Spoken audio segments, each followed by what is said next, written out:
Research Conference of KDU 2023 on achieving resilience through digitalization, sustainability, and sectoral transformation. On behalf of the Dean, academic staff, and the students of the Faculty of Criminal Justice, General Sir John Gokarella Defence University, we warmly welcome the participation of the distinguished invitees and all attendees for a special session of the second research conference, whilst KDU marks its 16th International Research Conference. The theme of the Faculty of Criminal Justice is Sustainable Sectoral Transition through Digitalization in Criminal Justice.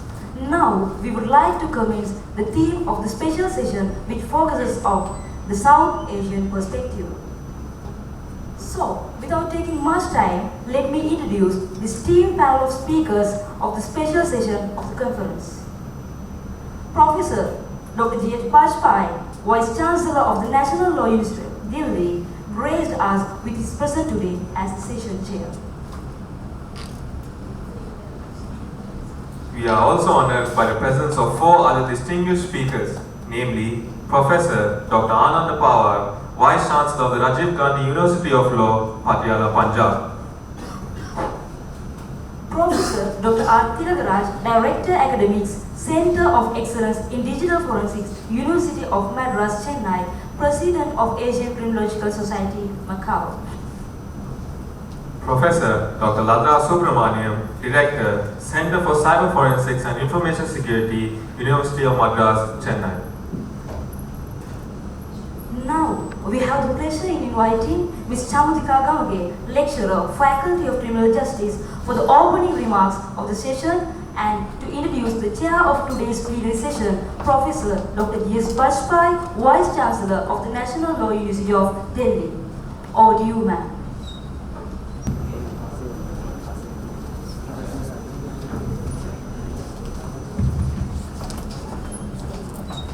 Excuse.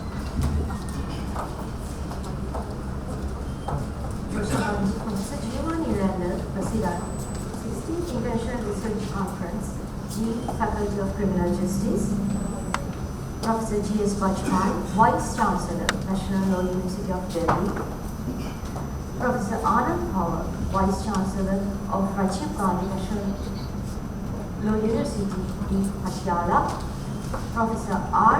Siriwardena, Director Academics and the Center of Excellence in Digital Forensics, University of Madras, Chennai, President of the Asian Criminological Society, Macau, Professor Lata Subramaniam, Assistant Professor in Department of Criminology and the Director of Center for the Cyber Forensics and Information Security at the University of Madras, Chennai, heads of the departments, academic staff and non-academic staff, undergraduates of Faculty of Criminal Justice. Ladies and gentlemen, good morning. A very warm welcome to the second day of 16th International Research Conference under the special sub-theme of Sustainable Sectoral Transition to Digitalization in Criminal Justice, South Asian Perspective. We are delighted to have all of you here for what promises to be another day filled with insightful discussion and valuable contributions to the field of criminal justice. Before we proceed further, let me take a moment to introduce and extend a warm welcome to our esteemed guest speakers for today's session.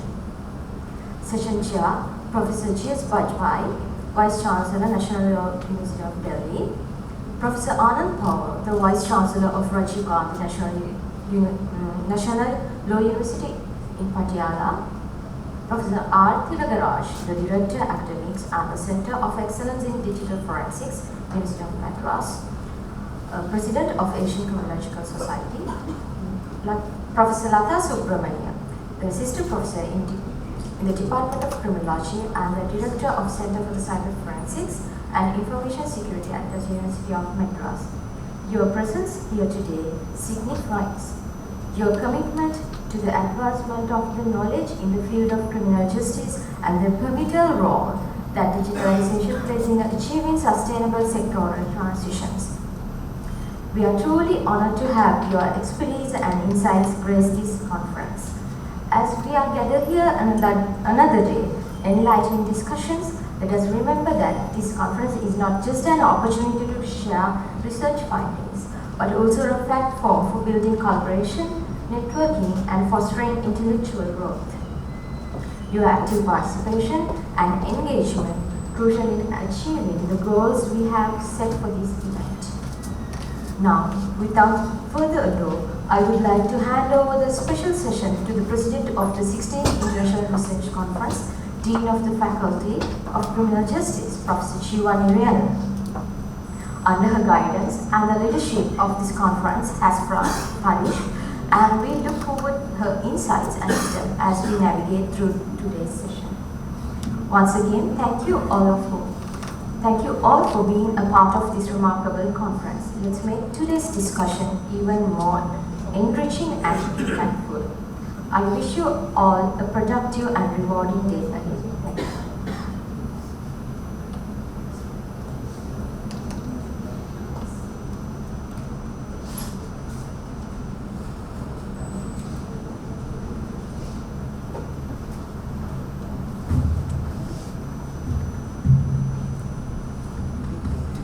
Thank you, Chamutika, and very good morning to you all.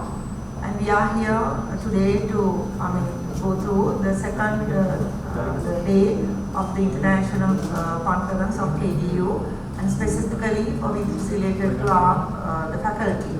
And my task is today to introduce the chair of this session.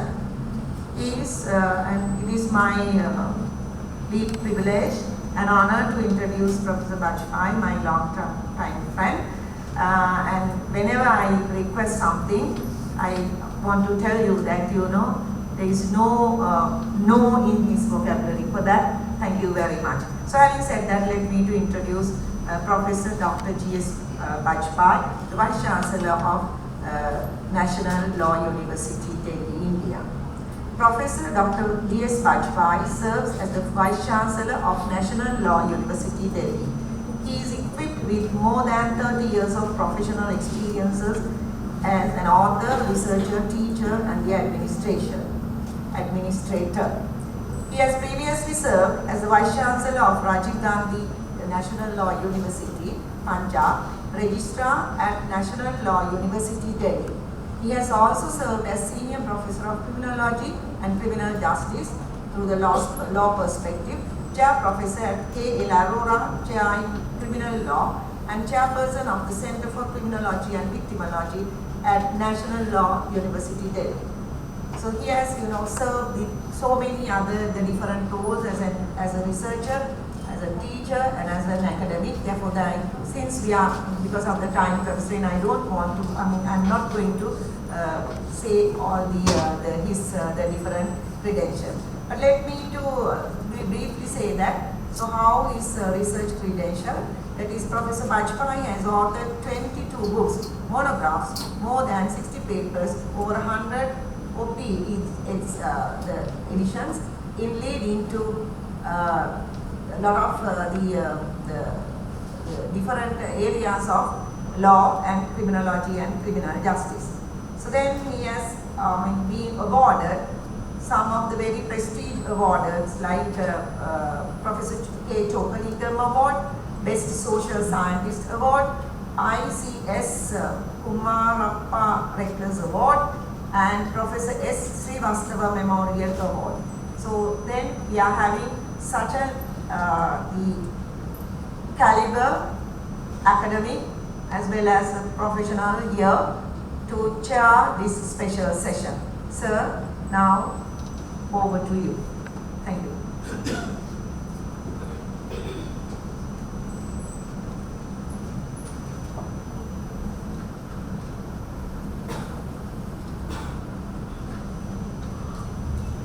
Professor Diva, Conference President and Dean Faculty of this university. Today I am very pleased to greet you this morning, and as far as this session is concerned, I am joined by a very illustrious panel consisting of Senior Professor Kathriarachchi, who is also the president of Asian Society of Criminology, Professor Anand Pawar, the officiating Vice Chancellor of Rajiv Gandhi National University of Law, Punjab, Dr. Lata, faculty at the Department of Criminology, University of Madras. Friends, this session we have time till 10:45, I'm told, which means that we can allot 15 minutes time, and I'm thinking that we should devote some time on some discussion so that again the panelists can respond to your question. So I request the participants to note carefully the content of their lectures, and in case you have a question, please do that. As far as the theme of the session is concerned, this conference is devoted to discuss the resilience through digitalization, sustainability and sectoral transformation. And particularly in this context, we are looking at how the criminal justice system as a sector can be transformed by way of resorting to the different programs and practices relating to digitalization. Yesterday we have devoted considerable time to look into the different aspects of digitalization, where our eminent panel again has portrayed a range of measures which are now setting to transform the criminal justice practices across the globe. So I am benefited by again the presence of three presenters who would bring with them their own perspectives with regard to the digitalization and criminal justice practices. I can invite them in a sequence which is available with me. So we have first Dr. Anand Pawar, who is a professor of law, and as I have said, he is currently he is also the registrar of Rajiv Gandhi National University of Law and officiating Vice Chancellor there. I have a very long CV, but I can very briefly say that he deals with sports law, media law, and consumer law, and various other forms of law. His interest in criminal justice is limited, as he himself said, but I think he has the advantage of witnessing the experiments and the initiatives in India whereby the criminal justice system is being really transformed. So I'm sure with his experience and a very long presence in the fraternity and in the field would benefit us with his insights into this presentation. The scheme that I am keeping, as I am reiterating, that I will have a job of just reminding you your 15 minutes so that we can probably engage into more discussion. So over to you, Dr. Anand Pawar. Thank you, sir.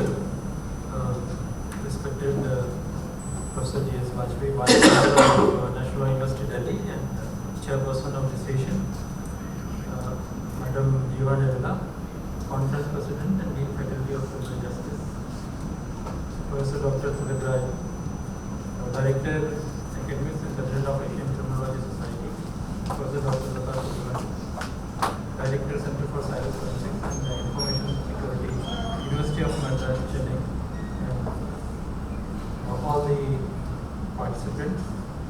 Good morning to one and all. I am, since Sir has already said that I have very new in this field with regard to aspects, but I have a keen interest in technology and various aspects of technology, digitalization and artificial intelligence as a tool for assisting the criminal justice administration and to use in various perspectives. So this discussion is divided into three parts, where in the first part I will deal with the various techniques and tools which are available as an assistance in criminal justice investigation, and second, the role of artificial intelligence and the challenges posed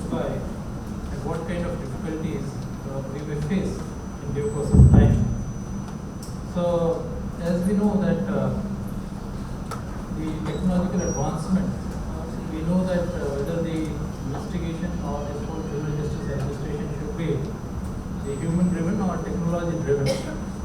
We know that there are limitations when it comes to the process regulated by the being, whereas the technology may provide a great assistance.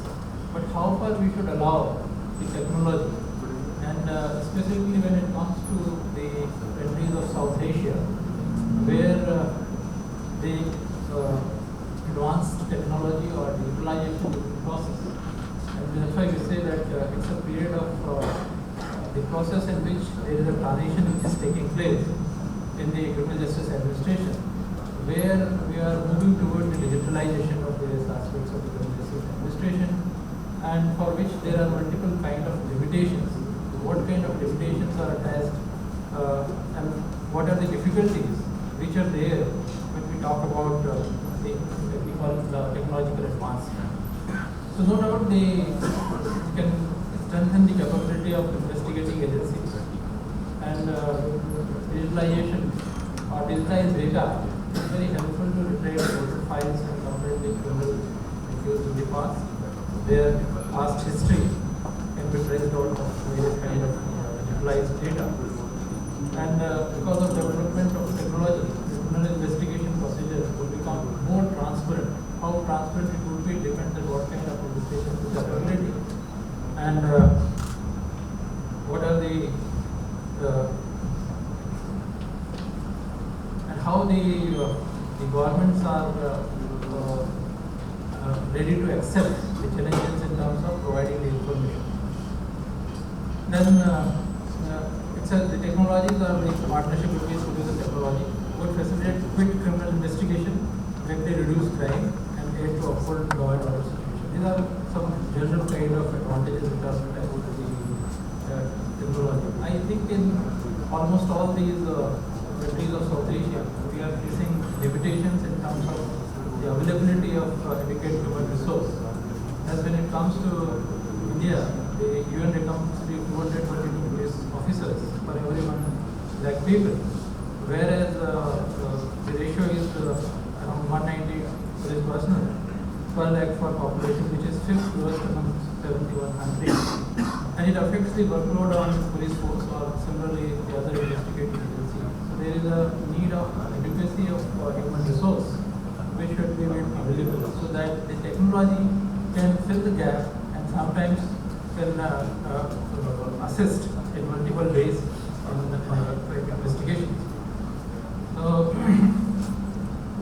now when it comes to the role of artificial intelligence in law enforcement, there are two ways when technology plays a significant role in enabling law enforcement agencies. The main role of technology is law enforcement for crime detection and crime prevention and surveillance and monitoring. And for that there are multiple kind of technologies which are available. Like when it comes to all these digitalized equipments or the tools of technology, much of the focus is on the kind of data which is generated by all these techniques. So how the data would be stored, it would be analyzed, and what are the various kind of methods by which it can be made more helpful for these purposes. So it is the general definition of artificial intelligence, where the techniques that enables computers to mimic human intelligence by using logics and if-then rules, where the machine learning can be built in such a manner where these machines, through the various kind of the programming, can be made useful for collecting various kind of information. And it is divided into machine learning and deep learning. Now, what are the tools and techniques which are based on these concepts? So, for example, there are in crime prevention and investigation, how this artificial intelligence or the technologies can be used. There are various perspectives. So, for example, the predictive policing, where through the use of tools such as the harm assessment risk tools, artificial intelligence has helped improve predictive policing to better stop crimes before they are committed. Similarly, now the social media has become one of the very common platforms where so much of information are shared, which sometimes are helpful information, and sometimes it becomes the cause of various kind of problems which prevails because of misinformation. So the artificial intelligence tools can gather all such data and can be scrutinized by way of keeping it monitored on social media platforms. It is also helpful in law enforcement, where artificial intelligence is impacting the capabilities of law enforcement around the world. Because if the data can be shared across borders, if there are good relations among the countries, then the data can be shared. If it can stop the cross-border crimes, so it is related to the human trafficking or drug trafficking or the terrorism. So the data which is gathered through all these tools, it can be shared by the common agencies, then it will be helpful for not only for South Asia but for global policing also. Data recovery, missing persons, robotics, crowd control, image recognition, these are all various areas where in which these tools can be utilized. Say for example, when it comes to the visual surveillances, which is one of the very example of the machine learning, sometimes the humanly it is not possible that you can keep an eye of each and every corner of the areas which are very sensitive. So the surveillance tools are there, which helps. Say for example, in recently now the G20 summit is going on. Almost in all part of Delhi, there are so many surveillance tools which are fixed, and these surveillance helping the police and the administration in managing the law and order situation. So we have surveillance now. Whether the surveillance is violating the rights of the individual, it is a question. So for example, in India we have the Information Technology Act and the Indian Telegraph Act, which provides the option of, or which up to an extent authorize the government for call interception and data interception under the Information Technology Act. So how far these interceptions, be it as a call interception or the data interception, is violating the privacy of the individuals, and what should be the limit of that? That is the question. That we know that only the government can intercept these kind of information, but how far these interceptions should be allowed or regulated by the law would be an important question in these areas. Drones are also used for surveillance, and we know that during the COVID period or COVID pandemic, the surveillance was performed by the drones in terms of collection of various kind of information, photographs, videos. When it comes to the artificial intelligence surveillance, the percentage of the tools and techniques which are used in globally, if you will see the percentage, when it comes to the South and Central Asia, only 12% of the countries which are using the artificial intelligence tools of surveillance.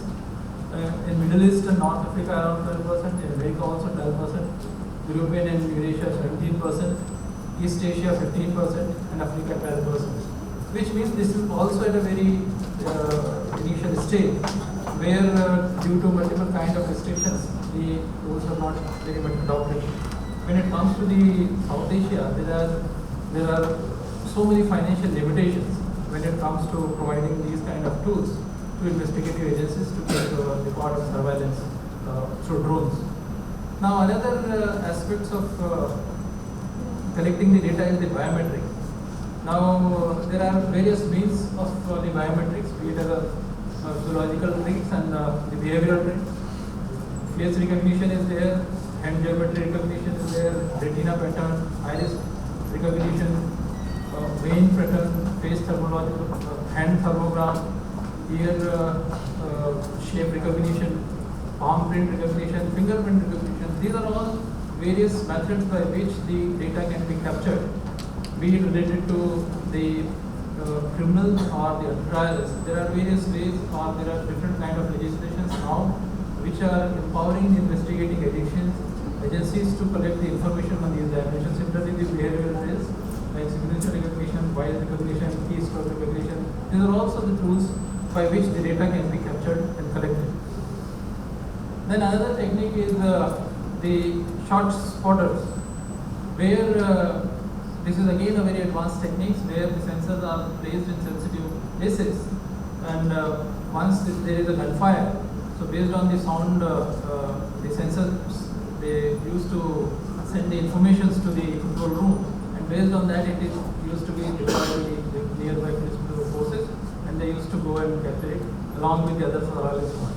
The best example is when 2017 in US California, when police used this tool to capture murderous offenders. With the use of technology, authorities were able to track the murderer's whereabouts and captured him within 4 minutes 30 seconds.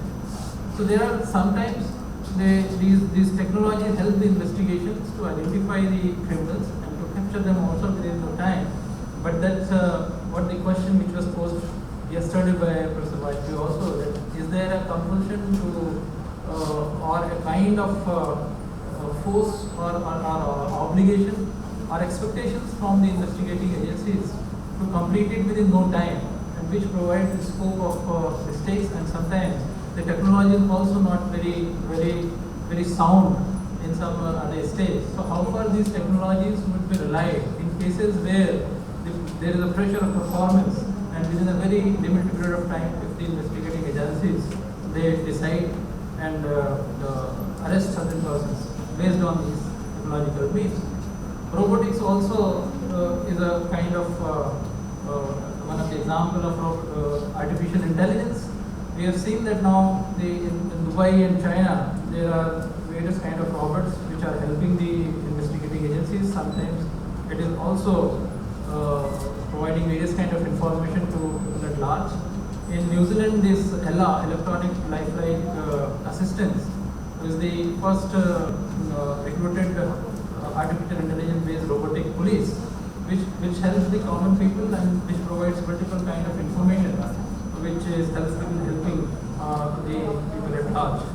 So the robotics is also one of the aspects of artificial intelligence where technology is playing role, and they are helping in terms of collecting the information as well as disseminating various kind of information, reducing the workload of the investigating agencies. Then the predictive policy is also one of the aspects which are based on the artificial intelligence tools, where it helps to anticipate crime, anticipate offenders, anticipate the identification of perpetrators, and anticipate the victims also, based on various kind of mathematical predictive analytics, based on the various kind of information which are already available with the investigating agencies. Then GPS is also one of the alternatives based on the artificial intelligence, where the technology based on the GPS, they order of better target their enforcement efforts, reducing frequency of traffic crash. Police can map the location of the traffic stop and place investigation they conduct. Enhanced body-worn cameras are also that is gadgets which are provided into various countries, which helps to not only to record the actual situation which are prevailing, it also poses a kind of limitation on this person or the person those who are carrying this body-worn cameras. That sometimes in case if the approach of the investigating officers or agencies are in question, then how they have behaved and they have performed during this such situation, that can also be examined by the recordings of body-worn cameras. Then thermal imaging is also one of the techniques which are now used for investigation. Now in India, the Bangalore-based Electronic and Radar Development Establishment (LRRD) of the Defense and of the Defense Research and Development Organization has created through bearing image known as Divyachakshu, which works, and because of which even if there is a thick wall of around 20 or 30 centimeters, you can test that whether there are human beings or not. It works on the basis of infrared imaging, by which they are calculating that whether there is a possibility of human beings, or thermal imaging helps the investigating agencies in finding the people in certain situations. Call dictate records are also there. Now these are all the techniques which can be utilized or to collect various kind of informations and data which are based on the artificial intelligence, and this helps in the investigating agencies. But there are multiple kind of challenges, specifically when it comes to the South Asia. Like we do not have proper data security legislations, and sometimes when it comes to the remote areas, we do not have availability of internet. majority of these instruments are working on the basis of internet. So for example, if the surveillance or the road camera or the short focus are required in place, then it requires the internet. So how to make the availability of the basic infrastructure in remote areas be a challenge before the country. Then police reforms, we normally, when it comes to the training of human resources, specifically deployed in investigative agencies, there are various kind of committees which have recommended for having regular trainings of the police officers or those who are involved in investigative agencies. So sometimes since the proper the reform process or the training programs are not implemented, we lack of the trained human resources becomes a big challenge in for the Asian countries which face these technologies. Then there are technological gaps also because these are technologies which are advanced and there are various kind of investigation and technologies. Time out, please. Yes. So then I'll come to some of the artificial intelligence tools which are used in judicial reform. So for example, in India, the Indian judiciary using the Supreme Court Vidhi Kanuvad softwares which helps in translating. In one of the cases where the court has also used the ChatGPT to know the jurisprudence in detail.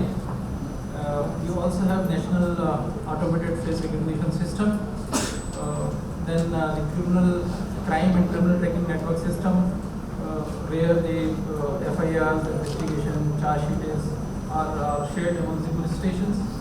Then this is one of the very recent enactment, which is also a kind of challenge, where earlier the Prisoners Act was there, and at that point of time only fingerprint information and photographs were collected. But now the Criminal Procedure Identification Act 2022, which allows to collect the biometric biological samples such as iris and retina scans, blood samples, semen samples, DNA samples for any person who is either been convicted of any offence or arrested in connection with any offence.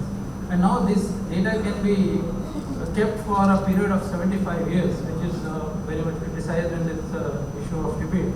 And it also, at one time when it comes, we are talking about right to be forgotten and how this data would be utilized. And this is one of the act which is recently enacted in India. In the US also, this is the kind of provisions are there.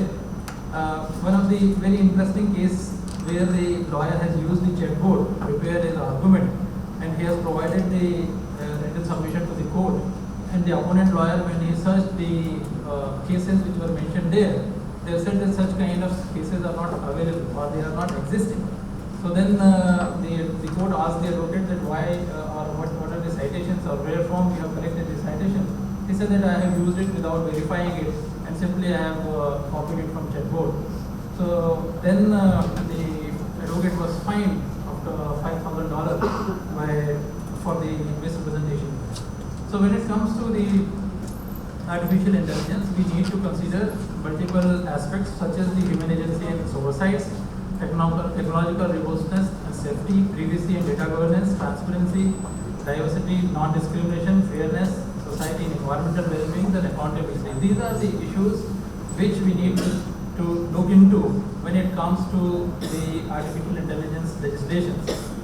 So we need to have a comprehensive legislation, technological friendly policies, alternative infrastructure in South Asia, techno-friendly human resource development, comprehensive policy on data privacy, citizens' feedbacks, conducting public education and awareness. These are the aspects which we need to consider in the South Asia. Then only we will be able to have a proper legislation. Thank you.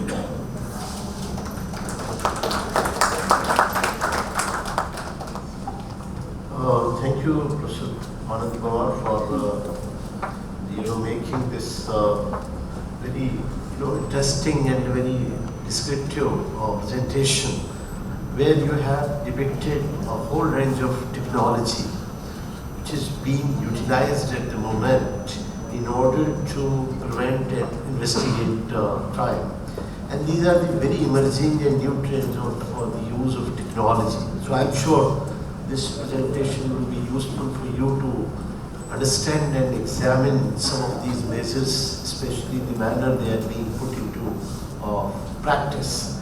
Now we have the second speaker for this session, Professor R. Kathriarachchi, currently the Director Academic Center for Excellence in Digital Forensics and also the President of Asian Society of Criminology. He has a long, illustrious career in the field of criminology at the Department of Criminology, University of Madras. A very dear friend and very accomplished researcher, publisher, author, who has published a large number of papers, writing books, so many things at his credit, and his brilliance is known to most of us as far as criminology is concerned. So with due respect, I invite you to make your presentation. Over to you. Thank you, Professor Badibai, Professor Jiva, Professor Pawar, Kathriarachchi, and my dear students, cadets. I'm so happy to participate in this event and something unique and rare. Actually,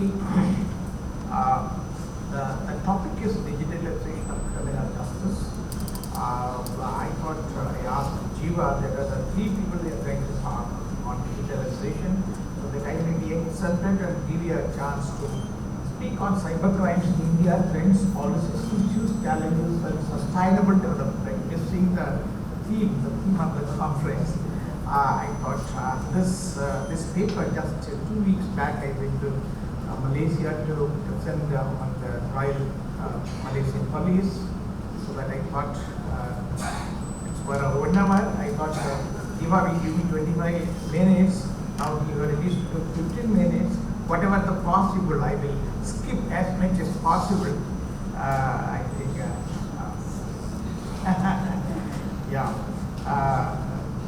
because I don't want to be asked to be the things. All the 4 speakers speak on the same subject, and it will be a little different. That's why I thought digitalization of criminal justice agents in India, a way forward, and cybercrimes in India, trends, policies, issues, and challenges, sustainable development.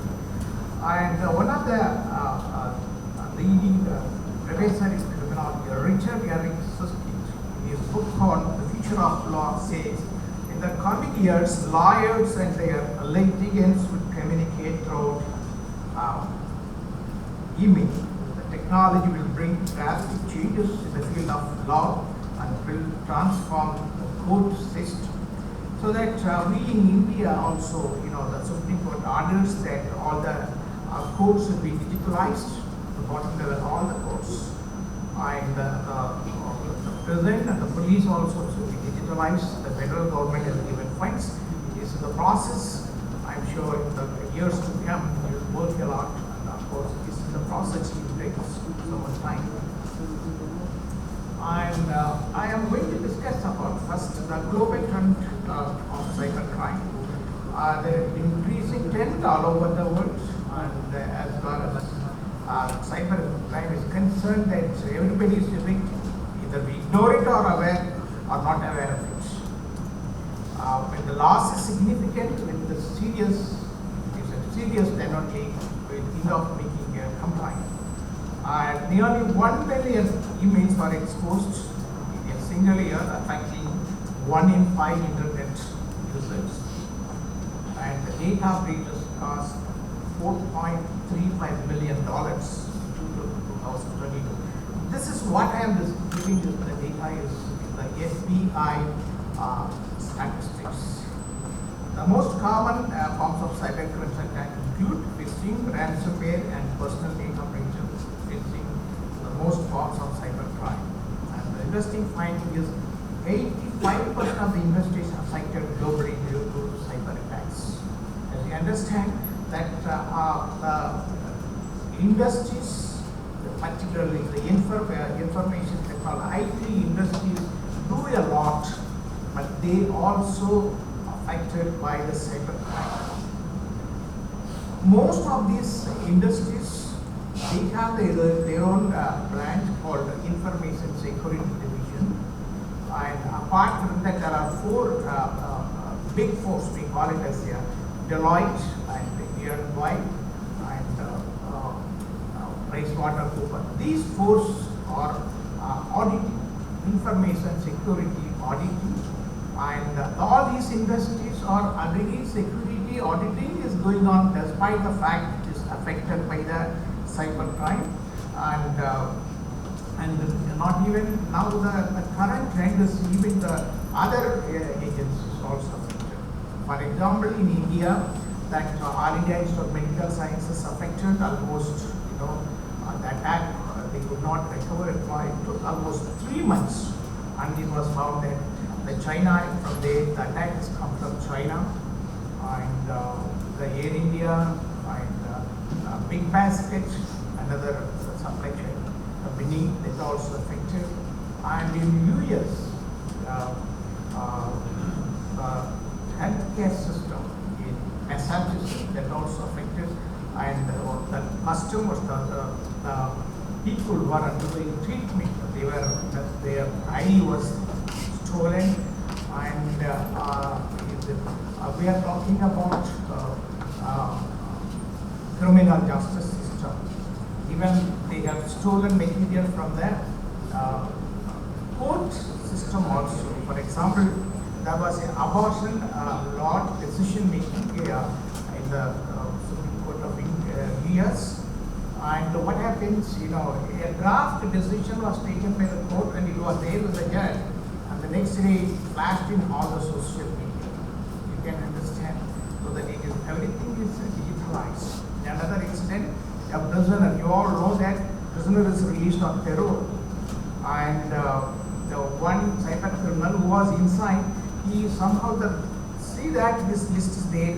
The next day he is released on parole, and he was again taken back without giving any trace of evidence that he has used the cyber crime techniques.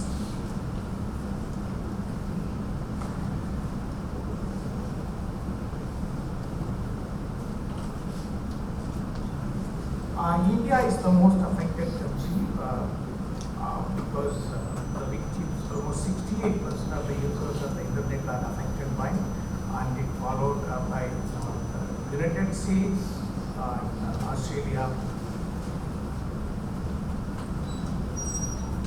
and you will find, and as I given you that Federal Bureau of Investigation statistics, now we have a National Crime Record Bureau. This bureau collects, compiles, and disseminates crime statistics every year. Of course, we have as such from 2021. The statistic reveals that 52,974 cases registered, and 25% only filed in the court of law, and among them, only 3.9% only convicted. Friends, the problem is, very serious problem is, the investigation as hold power, the technology is there, but how much we are able to utilize by the investigating agents, by the court of law, is a big question. Now you will find the statistics. For 10 years, the statistics reveals that during the period of COVID period is called as the golden period for all the cyber criminals. From there onwards, it has been increasing like that, because each and every home, from the child and all the people make use of some kind of gadgets. The child won't eat without some program in the mobile. He won't eat without some program in the. Everything is in the gadgets.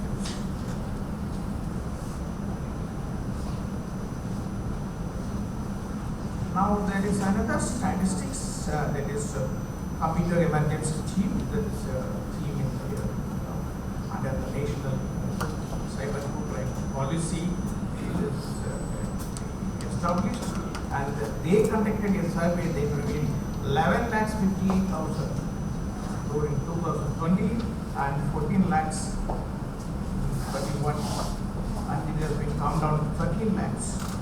Now what you find is our friend Vajpayee is a criminologist, and the victim surveys conducted various offences. All through the victim survey revealed that only 1/3 of the crimes are reported, 2/3 escape. As far as the cyber crime is concerned, only 1% is reported. This is based on a survey. And 2% is investigated, and at the end, only 2% end up with conviction.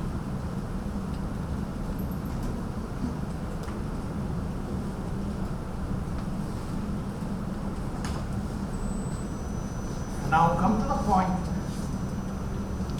Next, I are all criminology students. You must understand from the perspective of a criminological perspective. And all of you might have studied Durkheim, I hope. Durkheim you might have studied. Durkheim says that, he coined the concept anomie, lawlessness, normlessness. And 100 years before, he explained that after industrialization, after industrialization, modernization, urbanization, completely the norms and values that could bind together people has completely broken down, and there is a lawlessness. And the time prevailing laws unable to cope up with the development. Development is very fast, the law is slow. That is the situation today as far as the crime, cyber crime is concerned. And the situation, I'm not giving a negative note, that is the situation. Still we are unable to cope up. We have many laws, many policies, many programs, but in reality, we find it difficult, particularly that if the police officer, as a police officer, if you go ahead one step, the criminal goes like 10 steps ahead. So that he is technically very strong. That is the situation today. The other one is, as far as the Durkheim says, there is a lawlessness. And today cybercrime is concerned. There is a law, there is a policies, there are programs, and as far as cybercrime is concerned, we are unable to cope up with the development with the fastest with which the information technology goes. The cybercrime also learns, and the lawyers, of course, we are going to bring out Indian Digital Act comprising of all these gaps in the implementation. I hope that will make a mark in the years to come. And next one is opportunity structure here. As I told you, during the COVID period, opportunities which are like they call it catfishing. Through the nets, many are there, some of them will be caught. That is the situation. And differential association theory, all of you might have studied. I think here it comes like that, there is an opportunity to learn cybercrime. The people, whenever we organize such crimes, we bring one or two people who are hackers. The youth crowd is very much keen on hackers. I think by we remember in Punjab we brought one hacker, and you will take the mobile and will bring out whatever you have in your 1 minute only will last, bring out all that things in the so that we are differential associated. There are hackers clubs. So the fun for just for one they join it, and in the course of time they become the hacker. They learn on techniques and technicalities, they become intimate, and they form a group, so that it's a theoretical perspective. Then comes this is the theory. One is the offense and routine activity theory. You will find, I think all of you may have read it. Offense and routine activity. One is the likely offender. The second one is suitable target. The third one is absence of capable crime. Here, if the suitable target is strong, if the absence, then there is the audience, the security, everything is strong, the probability is of committing the crime is very less. Contrary to that, the target is weak and there is no capable audience, security is weak. For example, there is a house, a remote place, old people are there is no lighting, nothing, so that it happened, and target is easy, very simple, go there and take away. Suppose if you make a target difficult, pardoning that target, we make the house that there is a burglar alarm, there is a dog, and there is a lighting in and around, and all those things are there, and then it is difficult. And capable guardian, that's a security. So that continuous, how much time? 5 minutes are extending your time. My over? Oh my God. Okay, I will skip something. Yeah. Sorry, and another piece of things of advice, crime prevention includes a lot of things. And crime prevention, Donald Clark, who was a home secretary and made a lot of suggestions to prevent situational crime and prevention, how to make it. And these are, he used, what are the physical crime, actual crime, target hardening, as I told you, access to control, that is, this is all physical, ordinary crimes. You are gay, you cannot enter just like the in an apartment. That's a gay mistake. So that you must tell the people that if like the offenders, he goes with the good intention, but that's why it's called honeypots. In the honey, you come here, you will see that nothing will be there. So that a number of tools, I am not going into that because of the time limit, so that Donald Clark has given himself how to prevent the crime, digital crime, based on the an analogy with the physical crime, conventional crime.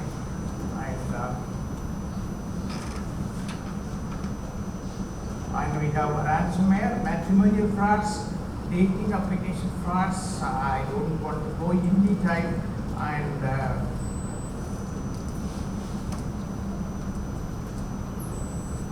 matrimonial, it's a serious problem, and other one is extortion, like extortion. It's unduly they become emotionally very close to the unknown fellow. They become unknowingly, they become the victim, and he started harassing the girl. This is what happening. Many reports, complaints are coming to the police, and we are doing our best. And what we did is, myself and Lata, we have taken a project on a roadmap on policy for crime prevention against children, online crime exclusively. And it is good document we have submitted, and we asked, they told that the government of India is in the making of the digital India, we are going to take some of the things. And we also introduced another very important program for the school children, particularly the girl children, where they are the victims. The program is called Butterfly Delay, for a program for safe surfing. We are going there, introducing, we are giving the lectures in the schools. It is for the, like that, one for the teachers, one for the parents, one for the children. This is how we do that. And next one is extortion, I told you, and our friend told about artificial intelligence. Now, FBI says artificial intelligence is used for extortion, not other applications. This is the application. Please don't use it. This is what it says. Artificial intelligence, undressed photos of women. Just show the face. That's enough. That's how artificial intelligence is made use of by the criminals. And my dear friends, it's time, a lot more in there, but whatever I have given, very little, and we are going to digitalize, as I told you, but digitalization is not end of it. We have to install the tools for digitalization, not bottom, but at the same time, it's necessary that we should install information security tools inevitably.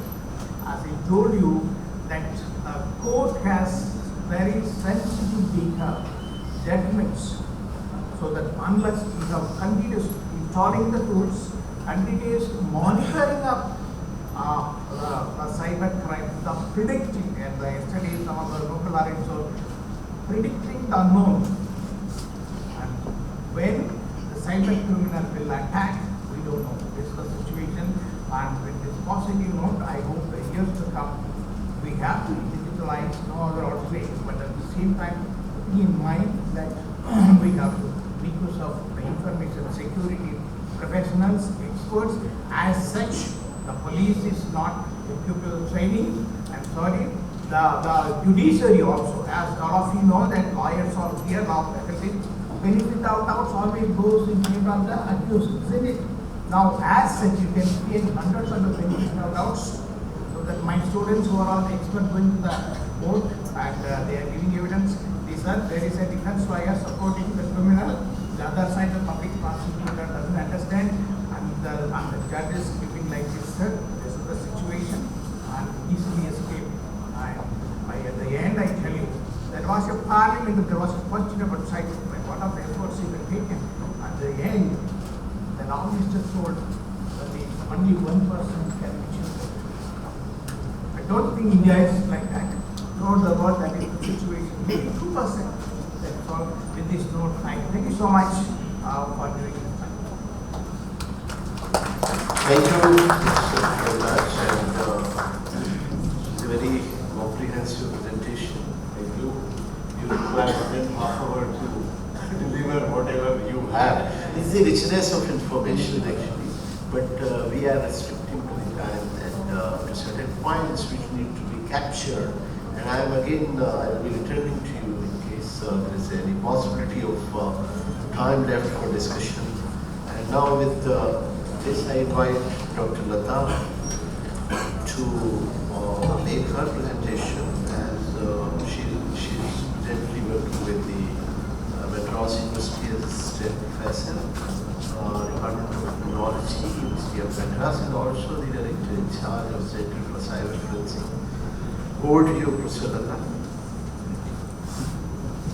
Thank you, Professor Bajpai. I thank Professor Jiva and the university authorities for giving me this opportunity to stand before you all to speak on a very important topic, which is need of the hour. In fact, Professor Pawar and Professor Tilakraj covered a part of my topic, but still I have a lot to share with you. So I will start with this quote, which is given by a gentleman. I will say who is a gentleman. Anyone who loves to play chess knows that it's enough to defeat your opponent. Anyone who loves to play chess knows that it's enough to defeat your opponent. So this was written by a famous hacker of the world in the year 2011, and he is none other than Kevin Mitnick. How many of you have heard about the name? How many of you heard about Kevin Mitnick? Kevin Mitnick was one of the very popular hacker, and he was the most wanted hacker in the United States because he hacked a lot of the United States government's, organizations' website and sold the data to other countries. So he was in the look around, and he was in the prison for 5 years. And when he was put in the prison, what he did was he hacked the data of the prison, and he made the release of his data date to be 5 days. So he came out of the prison within 5 days because we don't have manual monitoring system in the prison in US. So he hacked the data of prison computer, then changed the date of his release. He was out in the market after 5 days. Again, the police found back him. They put him in the prison. Again, he hacked the website and he came out, and the police realized that this man should not be in the prison, but he should be the advisor, and he was serving as an advisor of United States government, and he recently passed away too. So with this note, I just wanted to apprise you on certain issues. When we talk about sustainable development, especially in policing and law enforcement, we need to have it in mind that just handling the applications, computer and the data alone will not help you in the future. We are merely in the transition period from traditional policing or traditional law enforcement system to the modern policing and the computerized and digitalized policing. So when we talk about digitalization of policing or law enforcement, be it judiciary or prison or whatever be, in the recent past, the usage of social media applications have variedly increased among the law enforcement. So, for example, like you know what is social media? It is mainly used for some purpose. This is what everyone will understand. It is an online media where people can talk, participate, share, network and bookmark online. And normally every person, every individual will think that the social media can be used only for these purposes where I have listed, like friending, trending, or sharing photos or videos, or giving a like, or chatting with friends. But it is not so. It is moving beyond that normal users to application. In fact, the history of social media is very unique. In fact, this is a great development in the history of mankind. And like it started with message boards, bulletin boards, and discussion groups. And later it was primarily used for treating the cancer patients in United States. And then it actually moved on to various platforms. Especially, we should thank Mark for giving Facebook. He started Facebook for the purpose of sharing information with his own classmates. Later, now it is ruling the entire world. But now, if you look into the market, see, you can see the number of social media applications which I am showing. There are more than 700 social media applications which are ruling the entire world. In fact, we don't even know 15 of whatever is listed over there. We hardly know about Facebook, Twitter, LinkedIn, or Tumblr, or Snapchat, or whichever we are using in the day-to-day life. But the world is ruled by social media applications, not only known to the public, but there are a lot of social media applications where the criminals can create on their own. Every engineer can create a kind of social media application. You can register in Google, you can register in Apple. If anybody asks me whether Google Play Store is safe, if anybody asks me whether Apple Play Store is safe, if anyone says Apple is okay, no, I will say that no gadget in the world is actually having 100% security.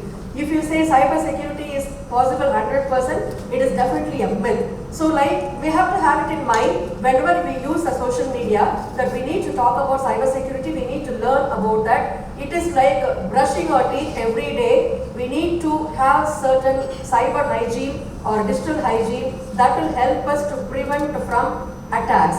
The greatest threat among the law enforcement, unlike any other crime, is the police, the judiciary, the prison officials. They themselves can become a victim when you use social media applications for your personal use and also for official use. So this knowledge we have to carry over, because many people think why people are talking about cyber security so much, why we need to invest. The governments are thinking why we need to invest on cyber security, but it is a need of the hour that we have to invest a lot in cyber security to prevent huge damages across the globe. I will tell you some example, like the cyber security attacks are growing in such a way that a patient can be dead within a second because of a virus attack.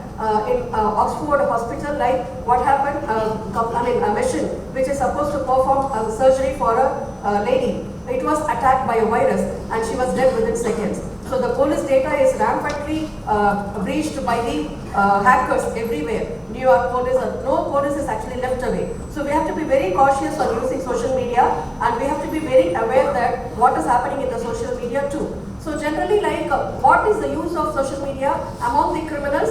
So normally we have a lot of crimes happening. Of course, we can also categorize cyber crimes and social media crimes against property, persons, and organizations. I'm not going to deliberate. Unlike other crimes which only have attacks on property and persons, this cybercrime also attack organizations. And the loss among the organizations are very huge. But the private institutions are so vigilant that they have their information security team, they have their digital forensic team. But unlike private institutions, the government is yet to equip among themselves, and officials are yet to equip among themselves on how to prevent themselves from cyber security. And these are the crimes which are the greatest threat among the society also. Apart from the general forms of crimes, the pornographic website, which is viewed as a very common thing, is actually a kind of organized crime where criminals mint money like anything and work against the governments, using the pornographic market. I will tell you one example where a police officer can be easily attracted by a pornographic website, and he can be a trap to collect sensitive information and to leak the information about his own country. So pornographic website is not as we think. Even one of the famous finance officer, Jeffrey, in United States, he was arrested during the COVID period because he was making money out of pornographic website where he was selling child pornographic materials, and with that money he was actually financing the politicians, the celebrities for various purposes. It was found by the government and he was actually arrested. So pornography or illegal sale of articles or cyber terrorism or cyber warfare are becoming very rampantly available using social media. See, the modus operandi which we call it as modus operandi. The latest tool among the criminals to commit any crime of any nature is actually social media platform and social media applications, which we need to really understand. So like I can list only the 5% of social media crimes whichever is happening, starting from digital abuse, which many people do not know that we are actually being abused. We only know about physical abuse, verbal abuse or sexual abuse, but digital abuse is the norm of the day. Like in India, domestic violence or dowry harassment are taking over by the digital abuse. Like digital abuse has various means, like for example, demanding your passwords or surveilling you through the social media platform. We have a lot of forms of digital abuse which actually amounts to crime. So we have cyberbullying and cyber stalking reported in India, in most of the days. Cyber stalking is not that easy. It will even lead to suicide or murder, and we have a lot of cases. In fact, being in criminology department and cyber forensics department, every day we do handle crimes along with the police. It is very shocking and it is very interesting also to handle such cases, and I learn a lot every day by handling these cases also. Like cyber pornography, as I said, then cyber defamation. People feel that defamation is not a crime, but defaming anyone on the cyberspace is definitely a crime. The defamation can be of any way. Blackmailing is a very common crime happening through social media. Chat room crimes and cyber trafficking happening across the globe. Like cyber trafficking is not the way which we are thinking. It is very alarming. The online predators are prevalent in every social media application which you use, and this is the only crime which have no difference among the gender, the age, even starting from a child to the elderly people, starting from any caste or any community, any religion. You are not spared by this crime. Like it will attack any of you. So we can't say that women are unsafe, men are safe. No, men are also unsafe, women are also unsafe. It's a matter of who is the target of the criminal at that point of time. That's the only thing. So cyber trafficking is rampantly spread all over the world, and traffickers are happily roaming around in the social media to target their victims in various ways, and they have a process of victimizing a person and making them into a lot of trafficking activities. When you are trafficked, when cyber trafficking happens, these are the major types of victimization which happen to a person. It is sexual exploitation. They put them into bonded labor. They actually involve them in organ trafficking. They also make them to do narcotics trafficking, and the trafficked person is actually used as a drug mule or a money mule. Like drug mule, for example, I will say we only know certain words in the social media, but there is a slang for social media. Every police official should know about the slangs. In fact, I didn't bring the slangs. We have code words which are used in social media. One of the code words I can share is like honey. So when we talk about honey, what do we think? We only think about the sweet sugar liquid whichever we are consuming. But in the social media, the term honey means cocaine. So like without the knowledge of you're selling cocaine, you're thinking that you will be selling drug. But like such activities, the criminals try to traffic people, or a lot of way in which social media can cheat a person, and they are used as drug mules or money mules. So these are various forms of crimes, and why do cyber criminals opt social media? Because it is easy to use. There is no need for you to spend even a penny amount. Using this university website, Wi-Fi, I can actually hack anything. I can spoof your internet, IP address. I can actually very much spoof your IP address here. Use this IP, and I can commit a crime across the globe, and I can spoof any of your IP addresses. So it is very easy, and there's no need for me to buy internet. There is no need for me to invest anything. And if I'm a techie guy, not even a techie guy, if I'm technologically actually enriched, definitely I can, without any without any BSc or MSc degree, I can do any type of crime. So no need for degrees, no need for education, no need for actually money, or no need for time, and most of it, like you can be anonymous. There's no need for you to show the face, right? So because of all these things, the criminal feel it is easy to commit a crime sitting at the home, and they do the crimes. So like how police is, I mean, when we come to law enforcement, in order to tackle all these social media crimes, cyber crimes, and also the common type of crimes which is happening across the globe, how the law enforcement is using the social media.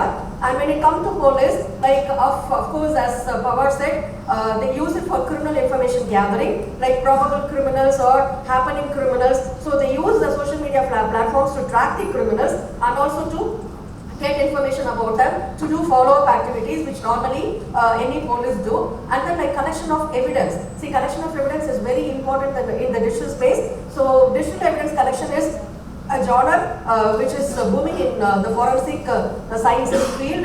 They have a lot of tools to collect digital evidence, starting from tools to collect network evidence or like your OS evidence or your mobile evidence or cloud. Now cloud forensics is becoming a norm of the talk. Like cloud forensics is very important because all of us store, including the officials, whoever is operating their own computer and their own mobile, they store the data in the cloud without knowing that cloud has no security. The cloud is nothing but it is a larger size server which is operated by some other person who is not directly related to us. If I am using this computer, I know where is my data. I can only handle the data if it is not stolen. But when you are using the cloud, some other person is actually giving you the cloud space for money, and those people have the data in your hand and you don't even know where your data is stored, whether your data is deleted as you wanted. So the cloud space is actually posing much more challenge in the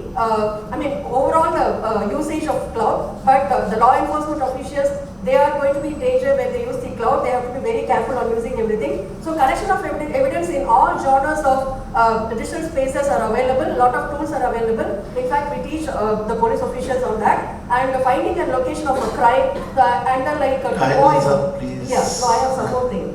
Yeah, I may need another 10 minutes. So like community public relationship for everything. Yes. So yes. So like they use for everything. So apart from that, anticipating crimes, closing investigations quickly. So I'll skip on all these things which are used by the police, and also the judiciary also use social media for various purposes. But coming to prisons are enormously using social media. In fact, prison TikTok community is very famous in US and other places. But coming to cybersecurity issues, which law enforcement officials should be aware, like the major types of cybersecurity issues which can happen for law enforcement agency is, one is of course hacking and also cracking, and then like malware attacks. The malware attacks are very common among the law enforcement agencies. In fact, one of the famous law enforcement agency in US, their data was stolen and the hackers started demanding ransomware, saying that we will release all the criminals' data and also the data of the police officials in the media if at all you are not going to pay the money. So like malware attacks, which includes ransomware attacks, spyware attacks, virus attacks, worms attack, we have n number of malwares available in the world. Then social engineering. I'll tell you only one example which will give you a clue how social engineering can work. Of course, everybody uses social media. One of the army officers, he was using social media. So he was developed a trust by a fake profile which was pretending to be a woman, and he started sharing everything from good morning to good night and whatever he is doing in the defense research. So this lady, collected all the information which was monitored by the defense agency, and finally that person was actually sacked. So social engineering is nothing but trying to be good with you and trying to get lot of information for the purpose of some other major issue. Then all the secrets are revealed without your knowledge in the social media, and you are easily susceptible for the surveillance by the criminals. All the police, all the judiciary officials, prison officials, you are actually exposed in the social media, and you can be surveilled by the criminals for various kind of attack. I'll tell you another example. There is one kind of attack which is happening in China, which is also spreading in other parts of the world, is human search engine.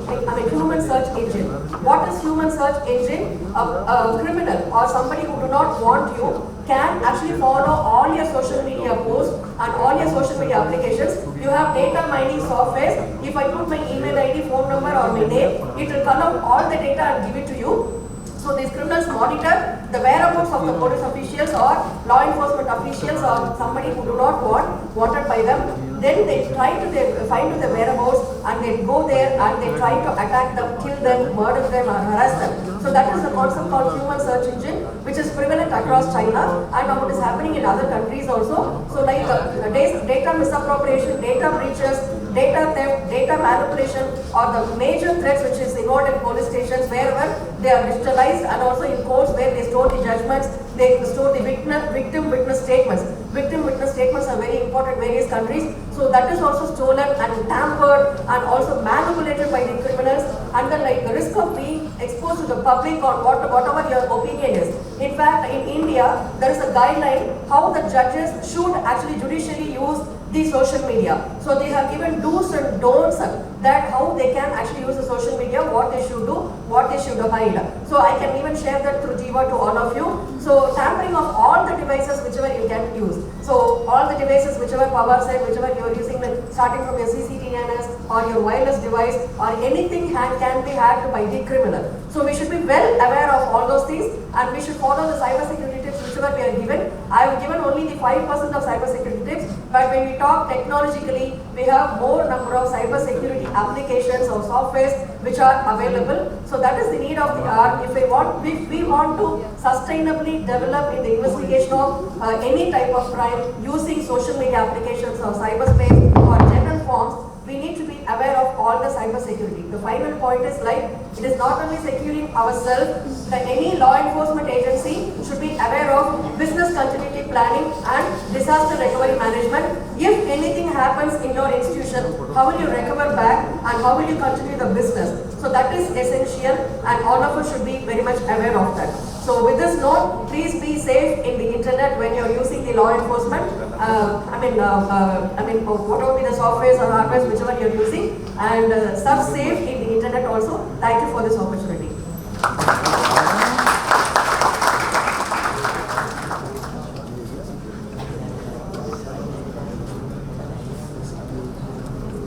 You know, I'm confining my remarks only for 1 minute or 2 minutes, but before that, because we have been speaking, but I want you to speak up in case you have any observation or if you have any question. I would value that actually, any one of you, because there were lots of things were said.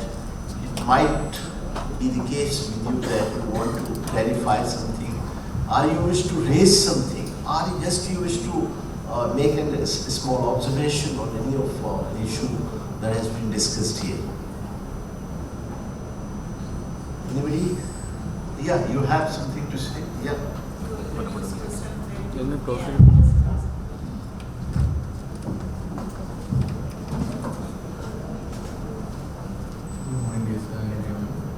It's a valuable information that you have given by throughout these speeches, and I would like to ask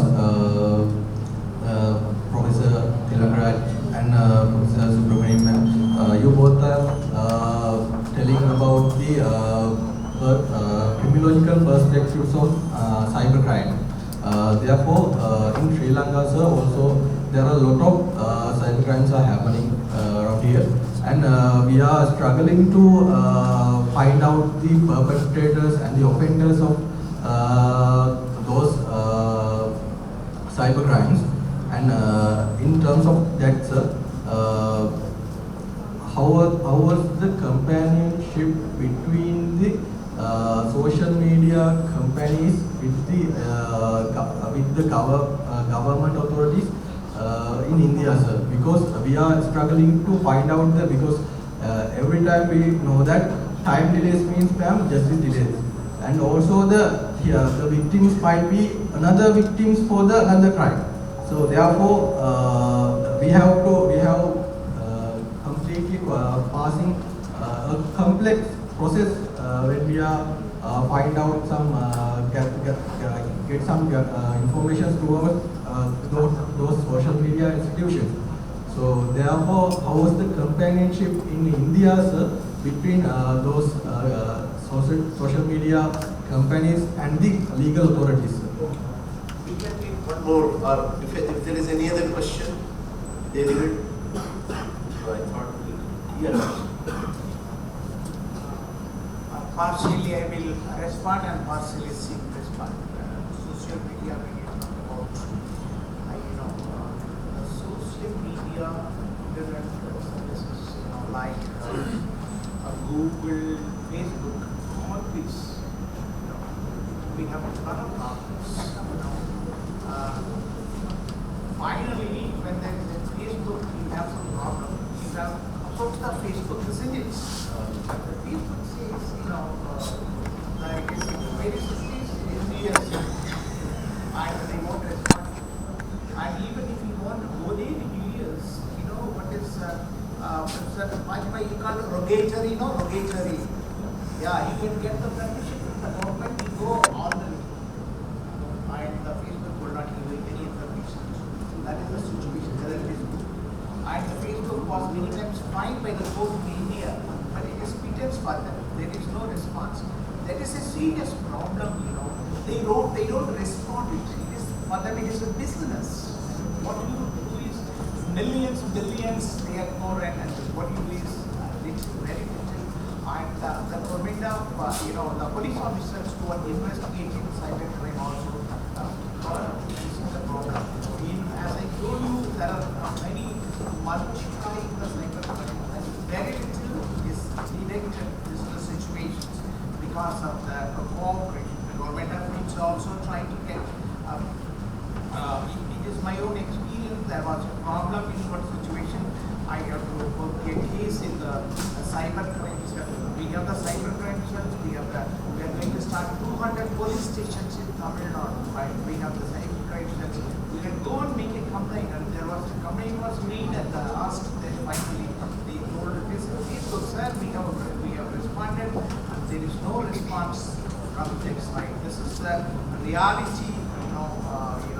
Always, big bosses, they don't respond. That is the situation.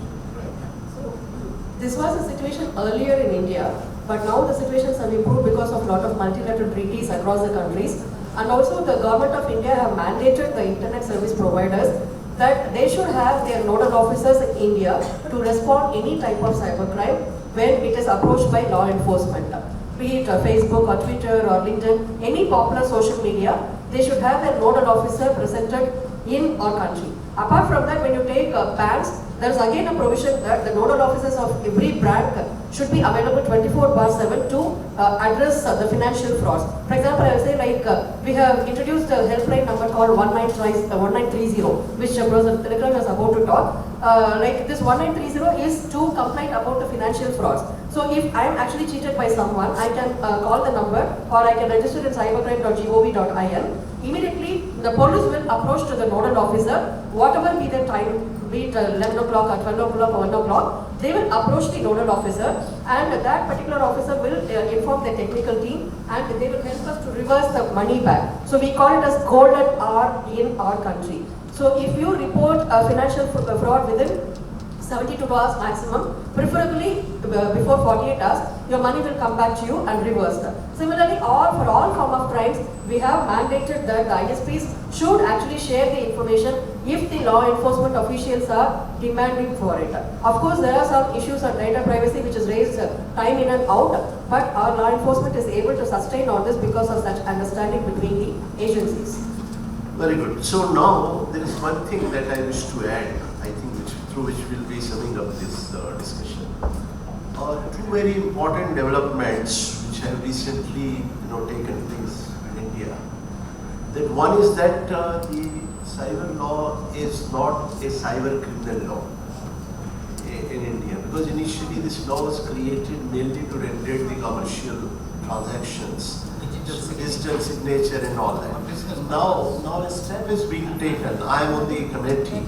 We are redrafting the cyber criminal law as a separate, and this will be coming up very soon. Already digital India. So now there is an exclusive cyber criminal law is needed.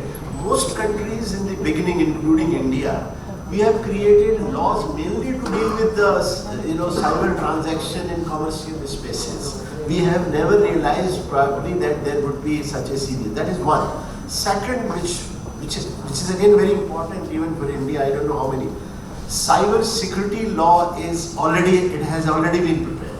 I am on the monitoring committee all of the authority which is monitoring this particular law. So two agencies, not digital, cyber security law. So there are agencies who have been entrusted with the drafting of law, and they are making very interesting what is being portrayed by Dr. Nanda. That the threat of cyber security is now so widespread that the existing mechanisms are not found to be adequate. So they are also creating a cyber security service. Now this cyber security service, because they understand that the police officers have never been appointed or recruited to deal with cyber crime. Therefore, their competence is always found to be lacking. Now, within this new cyber security law, there is a proposal to create a cyber security service through which the officials who would be trained in the different aspects of cyber security, not only one, because now this is no longer remains same that is merely the financial fraud or ATM fraud. It has gone up to metaverse and it has gone to AI-driven threats, and things are happening. So I'm telling you, this cyber world is moving very fast, and probably the matching technology and matching competencies are something which the states are now looking for. And I'm sure all the South Asian countries are going to probably develop their competence, not only in terms of having an exclusive law to deal with it, but also they will recruit the manpower and probably develop the technologies to be able to respond these threats. That is happening. So tomorrow maybe some of the police officers are merely recruited for cyber security services rather than doing a general police. Cybercrime police stations are already being created. But the point is, in those cybercrime police stations, at the moment, the traditionally trained police officers are being deployed. So they are unable to respond to the technical queries which the complainants may have. So recently G20 cyber security conference took place. I participated. I simply did what Lata was trying. Sometimes you transfer some money mistakenly, but there is no. Once you realize that this money was wrongly transferred, you have no occasion to retrieve it. If the banks come together to create some arrangement that within 30 minutes you should have the opportunity to retrieve the wrong transaction that you have made, it will save how much of money? There would not be many complaints. Because once we realize that the transaction was fake, I have a right to transfer. I don't have a right to retrieve the money which has been wrongly transmitted. And these are very small things. So I think with this I close this. Thank you for brilliant conversations that we had through these three very enlightening presentations, and I'm sure that these presentations and these conversations always remain in back of our mind in terms of developing our worldview about the things. Because initially we also have seen the situation where police officers used to trivialize these things, no, there is nothing. But now it has become such a major threat. So I'm very happy that we could raise some of these issues which are directly linked with the profession, and I'm sure that a lot of things are going to happen. And I once again thanks the illustrious panel, including Dr. Silva, for this great session. Thank you, one and all. Thank you, sir.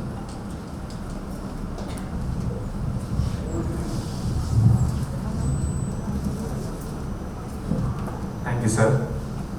Distinguished invitees, participants, ladies and gentlemen. Now we move on to the next agenda item of today's event, the presentation of tokens of appreciation to mark the invaluable contribution of the chair and the plenary speakers of this special session. Now, I respectfully invite Professor Dr. G.S. Bajpai, Vice Chancellor of the National Law University of Delhi, to award the tokens of appreciation to plenary speakers.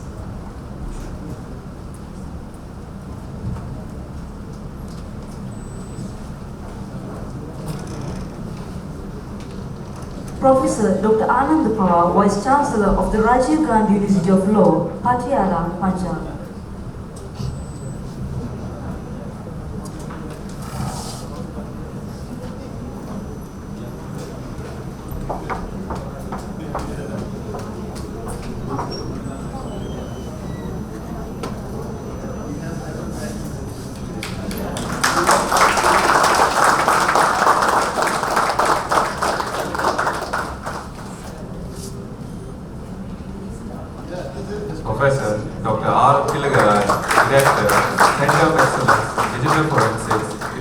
Madras, Chennai, President of Asian Criminological Society, Macau.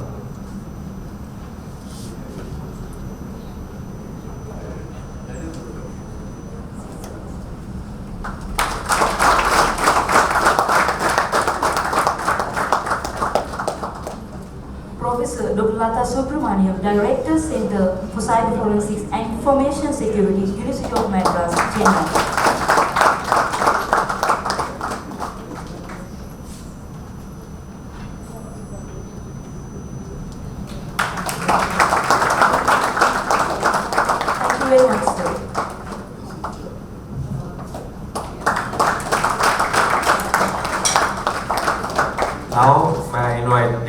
Professor Jeeva Niriyal, Dean of the Faculty of Criminal Justice, to award the token of appreciation to Professor Dr. G.S. Bajpai, Vice Chancellor of the National University, Delhi.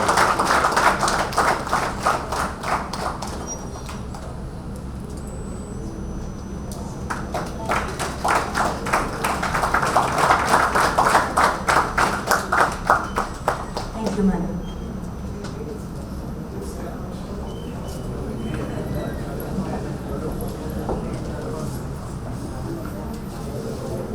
Lecturer, Faculty of Criminal Justice, to deliver the vote of thanks. Mr. Bhanupati Silva obtained his BA in Criminology and Criminal Justice, University of Wijayath, and currently living in Criminal. So, it will be my honor to invite Mr. Bhanupati Silva on stage to deliver this vote of thanks.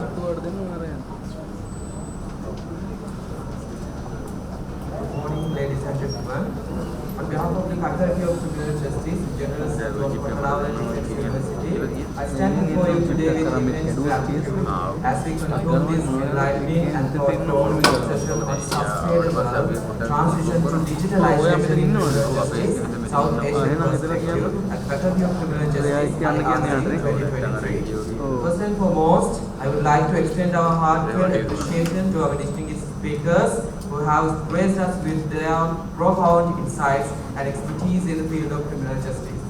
Professor Dr. G.S. Bajpai, Vice Chancellor, National Law University of Delhi, India.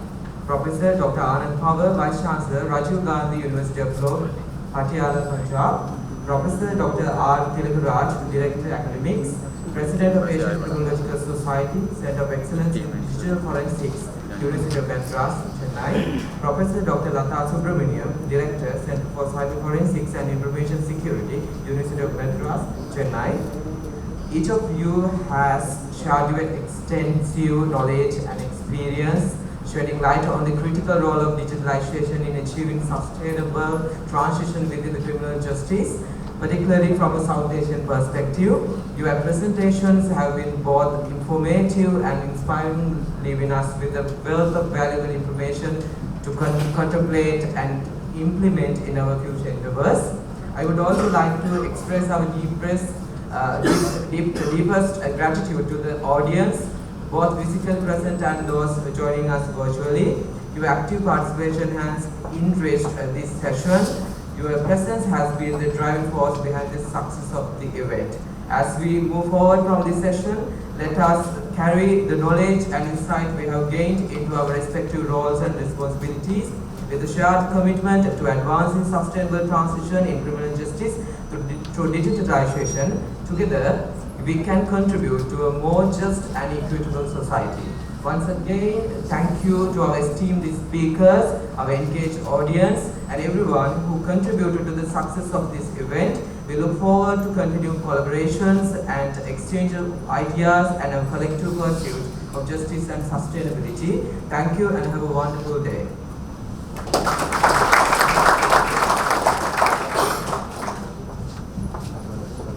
Now, I may ask the audience to give a round of applause for the successful completion of this special session. I would thank once again for... Welcome back to the 16th International Research Conference of ADU on achieving resilience through digitalization, sustainability, and sectoral transformation. We are about to commence the first technical session of the Faculty of Criminal Justice, which is based on sustainable sectoral transition through digitalization in criminal justice.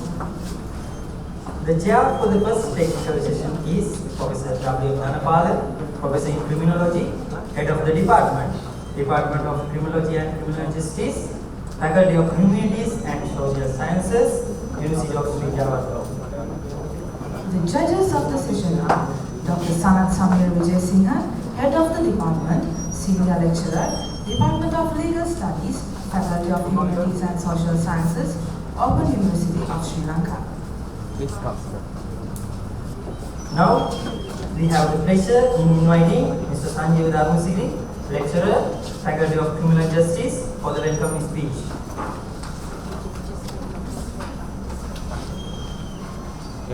Mr. Sanjeev Dharmasiri obtained his BA in Criminology, University of Sri Wijayath. Currently reading MBA in Criminology, University of Sri Wijayath. Master in Sociology, University of Colombo. It will be my honor to invite Mr. Sanjeev Dharmasiri on his stage to deliver the welcoming speech. Over to you, sir. Excuse.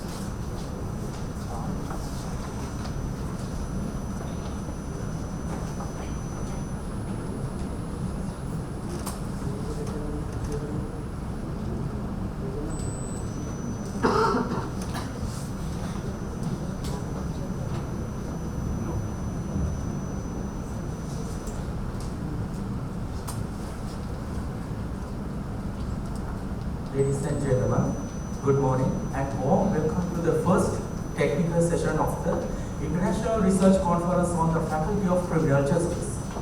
On behalf of the Faculty of Criminal Justice, I offer a heartfelt and cordial welcome to each one of you. I warmly welcome Brigadier DCA Wickramasinghe, USP, USA, Deputy Vice Chancellor, Administration, Sir General John Kathriarachchi Defense University.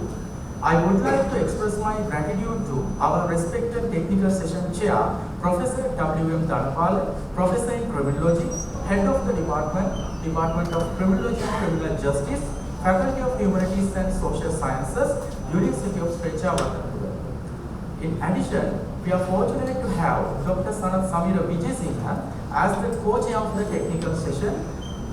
Dr. Samira is the Senior Lecturer in Law, Head of the Department of Legal Studies, Open University, Sri Lanka. The other co-chair, Ms. Deepika Kulasena, Deputy Legal Draftsman Department, is unable to participate to the session due to unavoidable circumstances. Further, I would like to warmly welcome all the presenters of the first technical session. I am delighted to extend a warm welcome to the Dean of the Faculty of Criminal Justice, the Head of the Department of Police Science, and the Head of the Department of the Criminology, our esteemed academic and non-academic staff members, as well as our undergraduates within the Faculty of Criminal Justice, alongside all other conference participants. Once again, I extend my heartfelt welcome to each one of you. May this conference will be a platform for inspiring discussions, developing new partnerships, and ultimately advancing the cause of justice worldwide. Furthermore, I get this opportunity to invite the chair to commit the technical session 1. Thank you, and let us begin this technical session with enthusiasm and a thirst for knowledge. Thank you.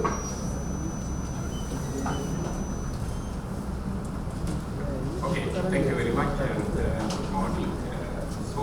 Going to start the first technical session of this international conference. Without taking time, I would like to introduce at the end of the session, all the session.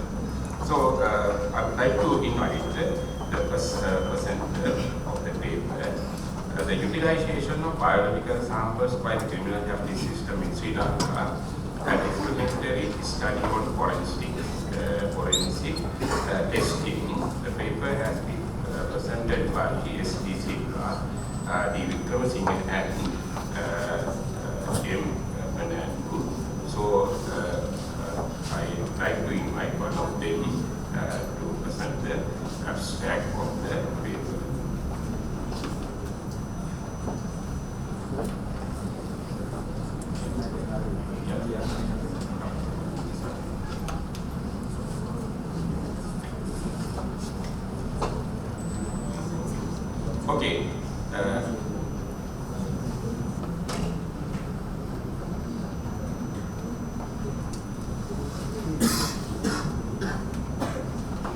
Good morning.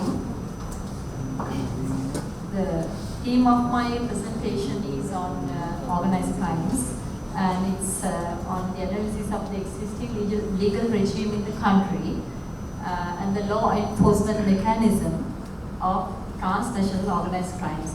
And I also wish to discuss about the national security implications of the happening of DOC in Sri Lanka. The contents of my presentation are as shown on the screen.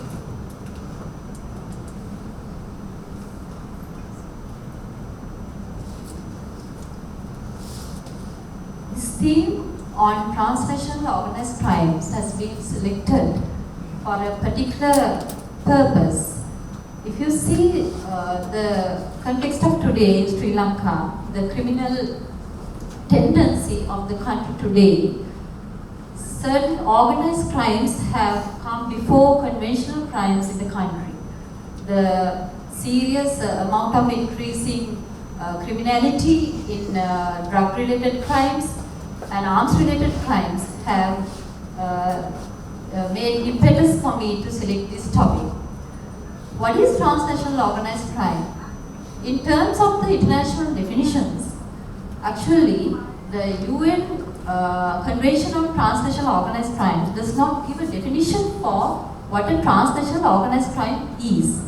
That is due to the severity and the changing nature of the crime. The convention does not give a definition for the crime per se, but the convention gives a definition for criminal groups, because transnational organized crimes take place beyond the borders of states and are being handled by well-organized criminal groups. So the nature and the effects on the society on these crimes are much severe than conventional crimes that we experience day to day. So I have done a comprehensive literature survey to understand the nature of the crimes, and the international legal framework on transnational organized crimes, and the threat of transnational organized crimes in South Asia, the Indian and Sri Lankan perspective, and to see the legislative capacity of Sri Lanka against transnational organized crimes. After the literature survey, I have encountered the findings as shown on the screens. So the first finding from my literature survey is that states which ratify the convention are expected to take serious measures to combat transnational organized crimes domestically. So they are expected to enhance their legal regime in par with the international standards, rather than using conventional means of addressing the crimes. My second finding from the literature survey is that transnational crime is an ongoing challenge for Sri Lanka. The law enforcement agencies and the military in the Sri Lanka are struggling to develop a proper mechanism. So we have our own laws, but the penal laws that we have, the penal code and the special laws relating to crimes happening in the country, are not sufficient, it seems, to address this increasing menace. Because the nature of the crime is so severe, the operations, modus of operandi of the criminal groups are of in a high caliber. The next finding from my literature survey is that we'll have to have a proper domestic legal regime which is equipped with all the necessary ingredients to address this particular type of crime, which is different from the conventional crimes that we encounter, and those conventional crimes are conducted by individuals, whereas the organized crimes, which are of transnational nature, are conducted by organized criminal groups. The objectives of the research is to understand the level of intensity of the happening of TOC in Sri Lanka, and to find out the strengths and weaknesses of the domestic legal regime of the country to combat the organized crimes, and to find out the challenges to effective law enforcement to combat transnational organized crimes, and to see the resulting national security aspects. The methodology I have adopted in this survey is, I have done a considerable amount of literature survey, and my methodology is empirical, more of empirical, and also I have worked on some material, documents. I have done extensive questionnaire survey on 50 military officers and police officers who have some experience in handling in any way on transnational organized crimes, and I have taken 5 lawyers, 3 academics and 2 other senior retired police and military officers as my sample for interview. So I have analyzed the data by content analysis and descriptive analysis methods. I have used this sample, I have used a purposive sample for convenience and also to get the maximum of the information from the survey. These are the findings of my survey. So when I have analyzed the questionnaire survey, which I have distributed over a sample of 50, I have got to know as the first statement from them that the majority of personnel, both police and military, they do not have sufficient awareness of the nature of the crime. They are engaged in combating transnational crimes, or whether they are transnational or they happen inside the country. They are engaged actively, but they do not have the precise knowledge on the nature of the crime and the targeted groups, the groups that they are engaged with, the nature of the modes of operandi, their networking, the criminological aspects, the theoretical aspects have not been discussed whilst the persons are engaged on actively combating the crime. So awareness among the military is less. Why I have taken military is because when I was doing my literature survey, I found that the combating of organized crimes has to be a coordinated effort by all entities, not only the law enforcement or the police personnel.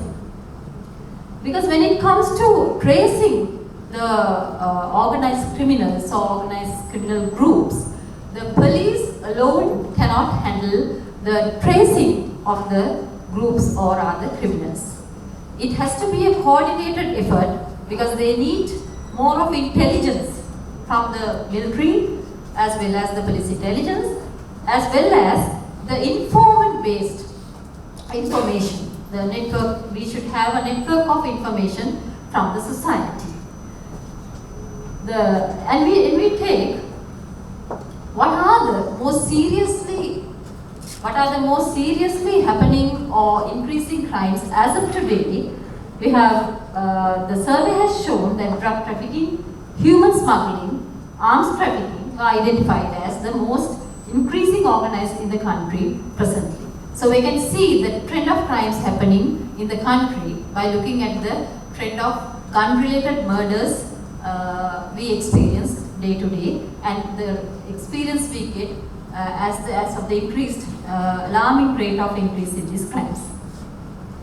So the majority are of the view that our legal framework, the country's legal framework to combat TOC was inadequate. And majority of the sample identifies, they are of the opinion that facilitation and financing by state agencies were one of the core reasons for increase in the crime in the country. So the near total sample agrees that law enforcement on TOC in Sri Lanka needs to be strengthened. And when inquired about the national security of the country and the impact of TOC on the national security of the country and future threats, so 80% of the sample agrees that TOC could be a threat to national security of the country if not controlled systematically in future. 15% of the were of the view that TOC could make pathway for terrorism. 70% of the sample agree that there has to be coordination between the agencies working against TOC, and also they are of the view that strong border control and advanced surveillance for monitoring was the opinion of the majority as efforts. Independence of investigation units, enriching resources, especially manpower, of law enforcement agencies were core suggestions of the majority of police officers. Increasing intelligence, surveillance, and enabling powers of arrest to military surveillance officers were one of the proposals of the majority of military officers. And need for new laws to cater for extradition and interrogation processes were highlighted by the interviewees. So from this survey, I have come to these conclusions and recommendations. Number one is that we have to adopt a zero tolerance policy for corruption, because state agents or state agencies are in contact or in collaboration with these criminal groups. So the law enforcement agencies find it very difficult to get information and proceeding towards prosecution, successful prosecutions. And the state has to root out money laundering. We have to train the investigation officers in an enhanced manner. We'll have to give them more training on apprehension and bringing the criminals, the groups, before the law. Interagency coordination in a scientific manner is very important, because during the interviews, what came out was that this coordination was lacking behind. Because when the intelligence services provide their information to the persons who are actually supposed to arrest the persons, the groups or criminals, this coordination is always breaking in somewhere.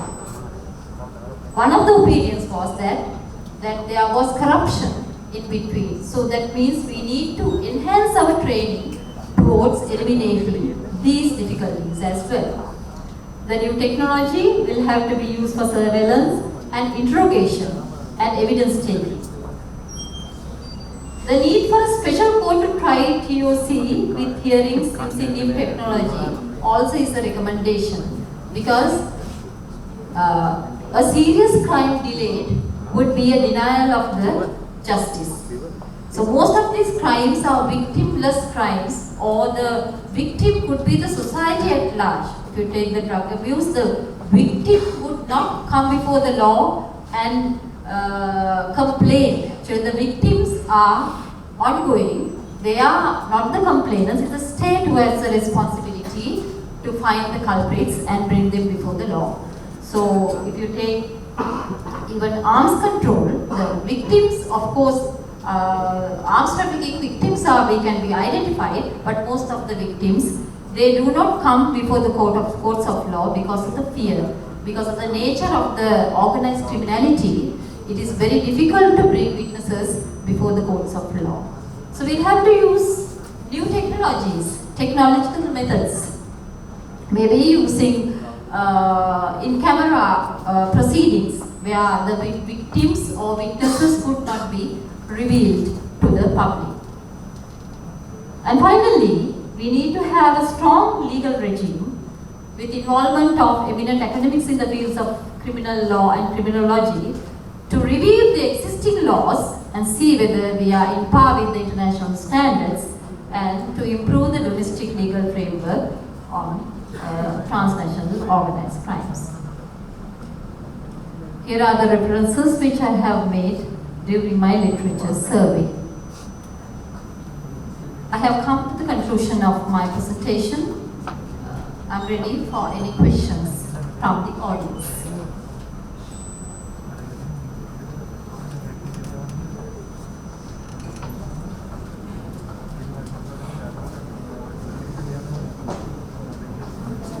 I'm ready for questions.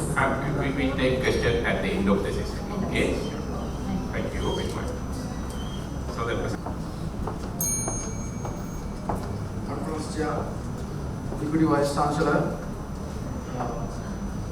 students, lecturers, With your permission, I will start my presentation. My topic is dilemma on ensuring criminal justice through rehabilitation and a critical evaluate of legitimate expectation of the drug-dependent person's treatment and rehabilitation act, number 54, 2007. My introduction, without inputting words for the presentation, I have taken very evident chart to indicate you all that the drug-related arrest for 2021, it's almost all arrested. Most of the arrests are done based on drug-related. So you can see the figures, how drug-related arrests is getting involved in present context in Sri Lanka.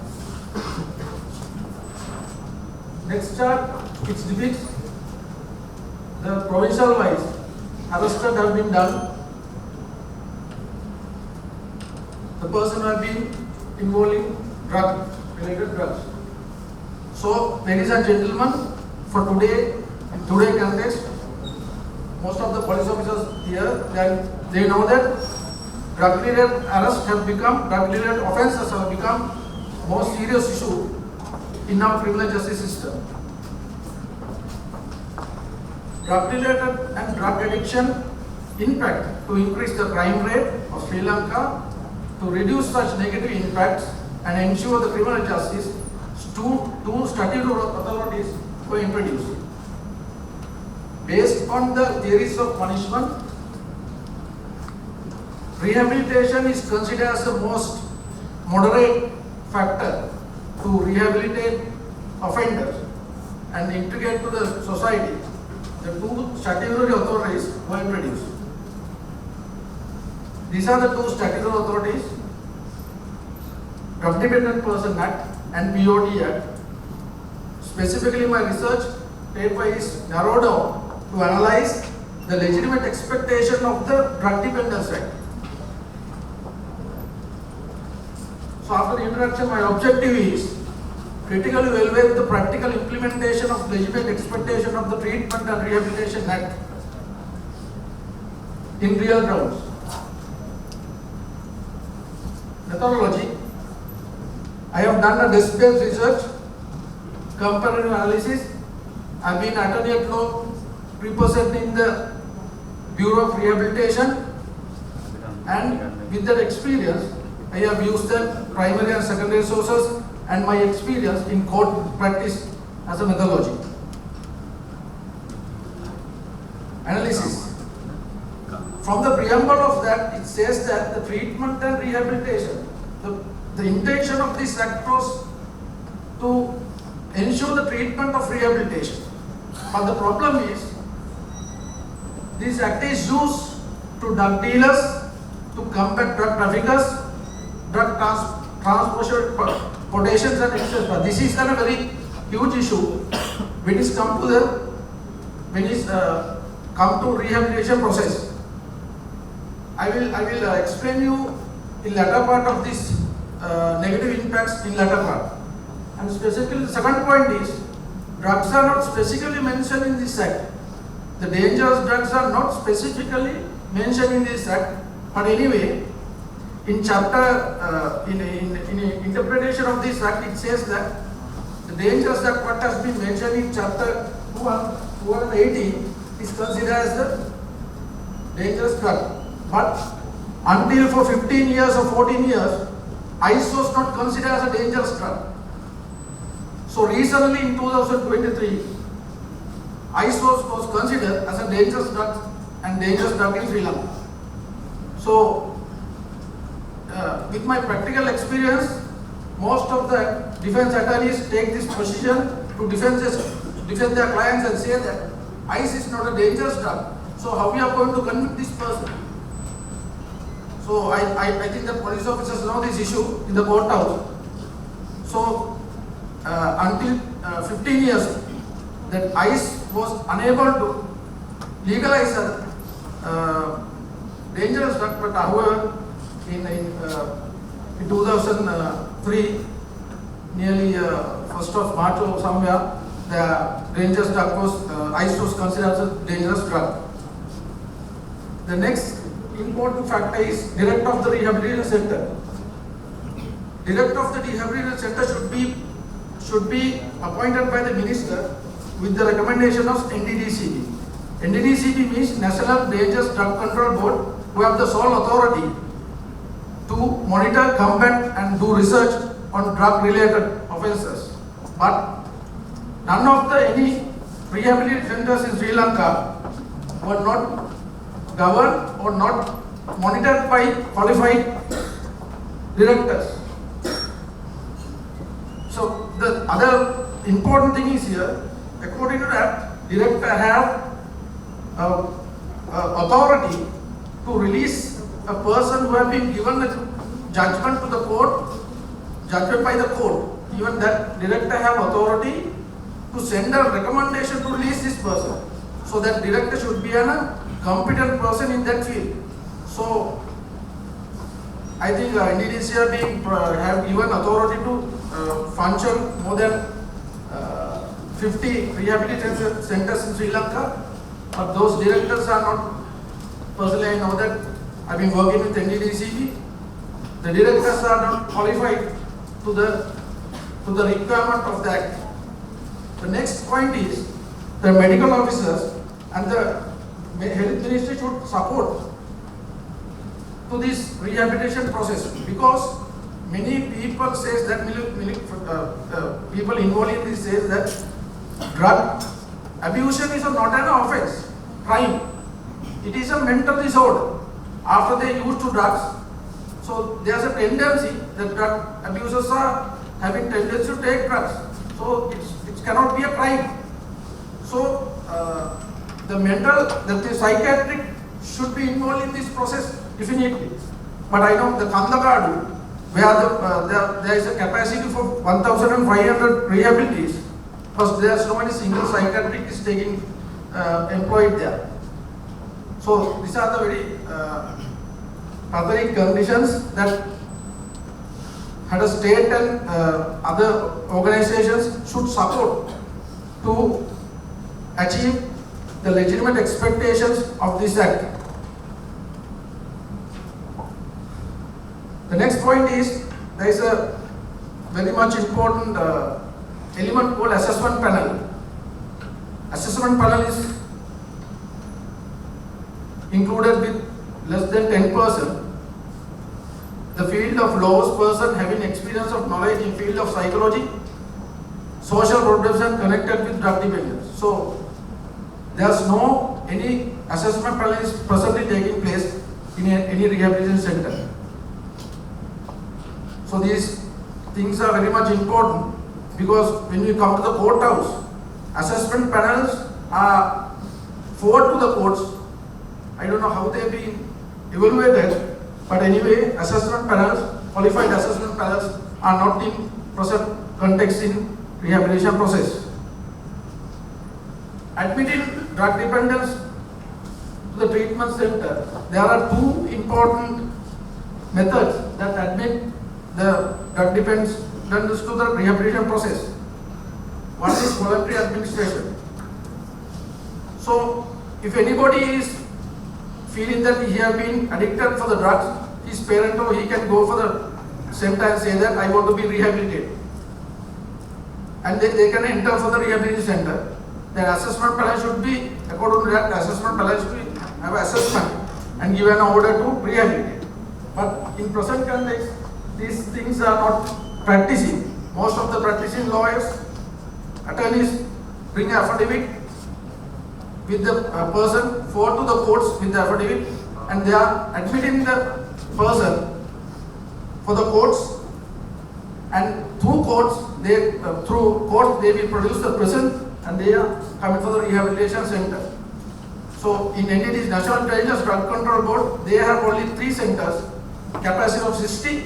They only do this voluntary administration, but others are not having this capacity.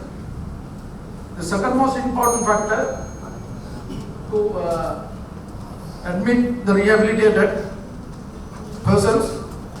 Information received by police. After that, the police is concerned with the consent of competent court. They should go for the JM, the government medical officer, and based on the JM medical report, according to the facts of medical report, judge is given order to admit this person for the rehabilitation. So it is a judicial process. Issues. Can a JMO, a government medical officer, test the level of addiction? There is a credible issue here. The JMO, judicial medical officer, should do this. By that they have said medical officer. So there are so many sufficient medical officers in Sri Lanka. So what practically happened, they said to the remand prison getting overcrowded. And law enforcement authorities are given absolute power. So law enforcement authorities can take the first information, process, or they can do whatever they want. And addicts are sent to the rehabilitation process through the prison authority. So it's very much clear that I think everybody know that how the prison conditions in Sri Lanka. If a person is going inside to the prison, he will become a more drug abuser after he come outside. So those are the very important factors in practical grounds. So the next administration process is where the OPD Act is accommodated. Committed offence under this Act, there is no need to take any medical report. If they are found guilty with the possession, they will be sent for the rehabilitation process. So in here, the most of the law enforcement agencies do that, not considering about the medical report. They put the substance for that person's pocket, sent to the court, and saying that with this possession, he has been committed offence under this Act and be sent for the rehabilitation. So these are the things that being violated in the present course.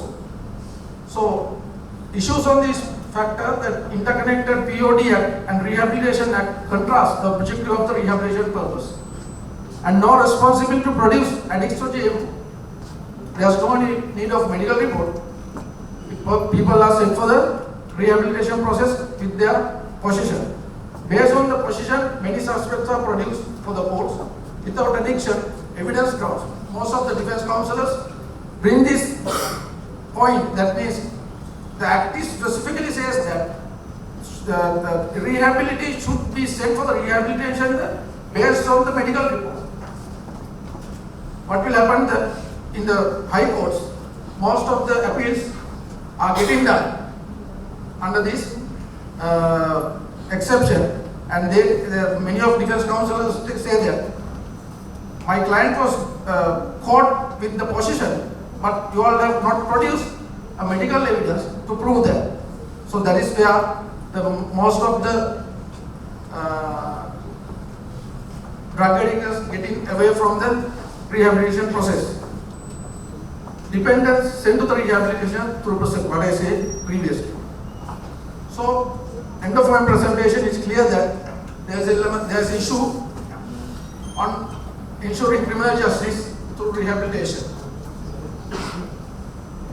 Recommendations: law enforcement authorities should line with the Rehabilitation Act, rehabilitation centers, prisons, police department, National Dangers Control Board. New amendments to the Rehabilitation Act enhance the knowledge of the legitimate expectations of that. Should be deal with police department, prison, judiciary, and include international standards and national policies and other guidelines. These are the references.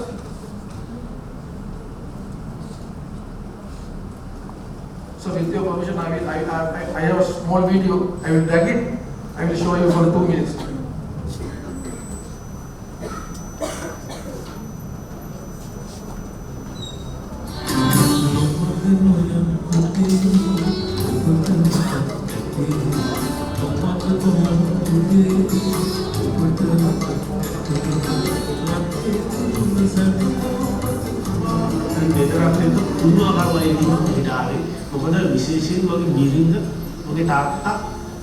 මගේ අම්මා මගේ පවුල හරිම පුංචි පවුලක් මගේ අම්මයි තාත්තයි නින්දයි විතරයි මට ඉතින් තුන් දෙනා මට මේ දේ කරා නේද කියන ලොකුම මේ වෛරකින් මම මේ ආයතනයේ අපිට පටන් අරගෙන හෙරෝයින් වලින් තව ඉස්සරහට යනකම් මේ ඉච්ඡල තියෙනවා මේ සංඝාටක රසායනික සංඝාටක ශරීරයට අහිත කර මේවා කියලා ඇත්තටම අපි නිකන් කටිනාලු දුන්නීම අහිත කරයි සිගරට් පැකට් එක දැකලා දිනවා ඒක දැකලා තිබ්බට මේ ලොකු පරාසයක් අපිට හරි අපේ හිතට වදින්න කියලා දෙනවා මේ දේශන හරිම ඉන්ටරෙස්ට් මේ හෙරෝයින් කියන දේ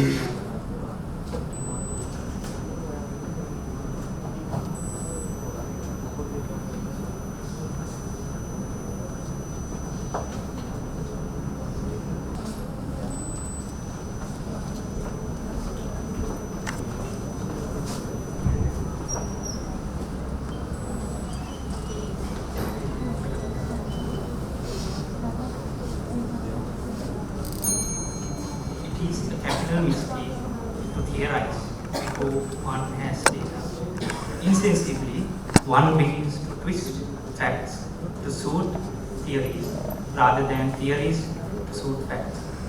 Honorable Chairperson, invitees, ladies and gentlemen. My name is Silva and our research topic is the utilization of biological samples by the criminal justice system in Sri Lanka, which is conducted as an explanatory study on forensic testing. First and foremost, we must identify what are considered as biological samples. Biological samples include body fluids, hair, skin cells, and impressions. These samples are used in the identification of individuals, establishing the time of death, determining the cause of death, and other reasons for the crime under criminal investigation.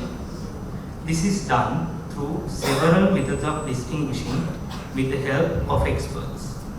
These methods are fingerprint examination, DNA testing, serologic testing, and other conventional methods that include forensic odontology and scent. Tool marks and footwear impressions and tire tracks cannot be used under the spectrum of biological samples, even though they are considered as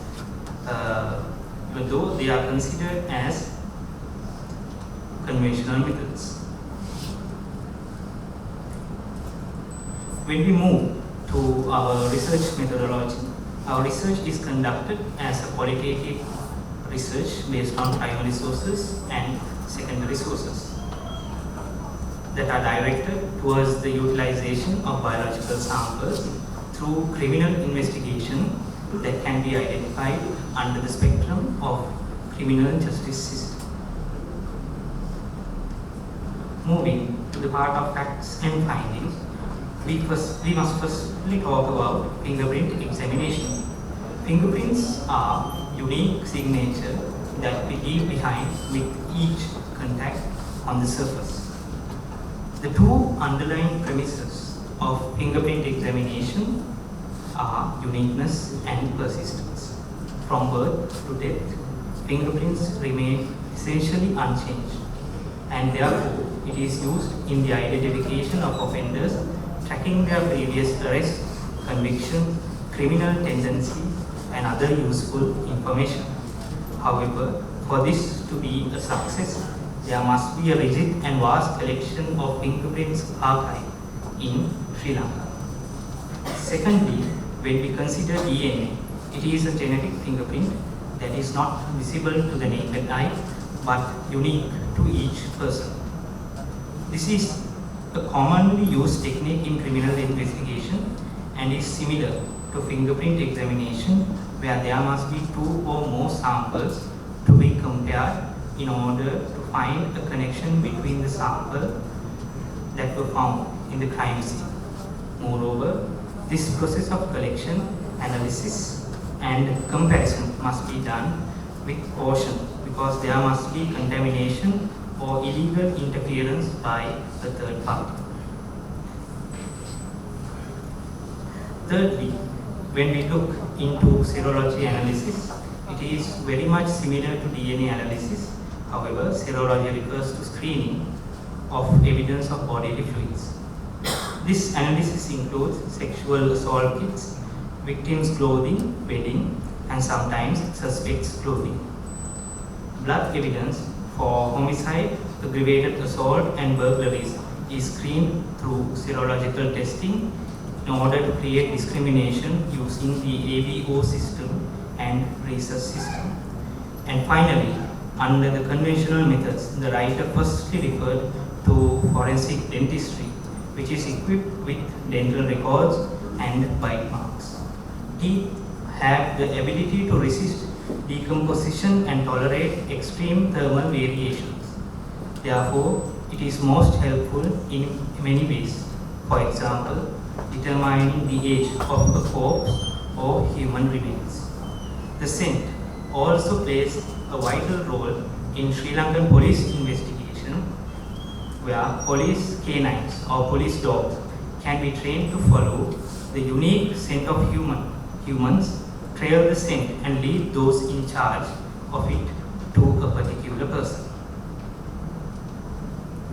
When we look into our discussion part, as per Article 13 of our Constitution, every person is entitled to a fair trial with a neutral, objective, and impartial decision. Therefore, biological samples are not considered as direct evidence but as circumstantial evidence. This is because through biological samples, an expert witness can only prove that there was a close relationship between the suspect and the victim or deceased, or that the suspect was in close vicinity of the crime scene within a limited time period. For example, the expert cannot prove rape or the consent of the parties, but could only prove that there was sexual intercourse or penetration, and only a judge can decide whether it was an act of rape or not. As per ERSR Kumaraswamy, there are two cardinal rules of logic governing the use of circumstantial evidence in criminal trials. First, the inference sought to be drawn must be consistent with all the proven facts. If it is not, then inference cannot be reasonably drawn. Second, the proven facts should be such that they exclude every reasonable inference from the one to be drawn.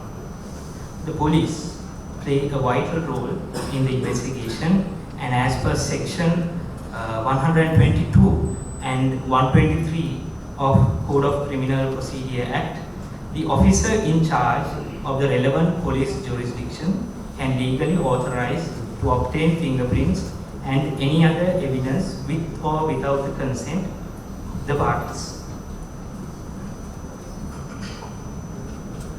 Here I have provided several important case laws that have been used biological samples as evidence.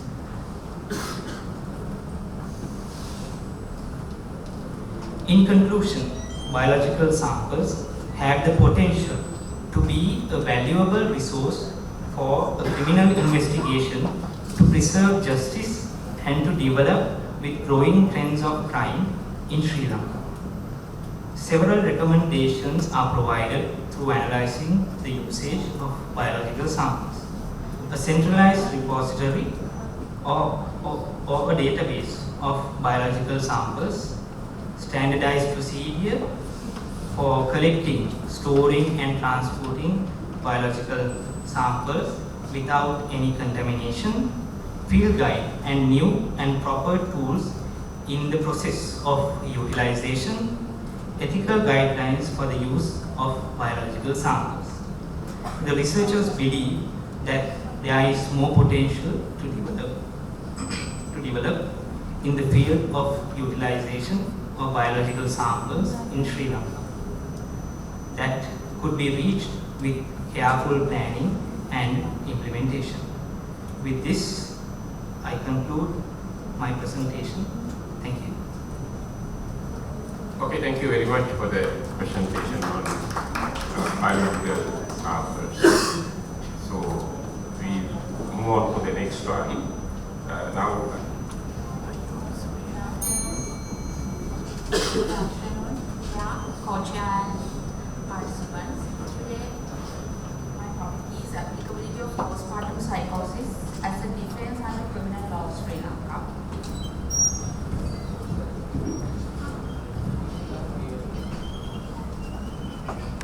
This is the introduction.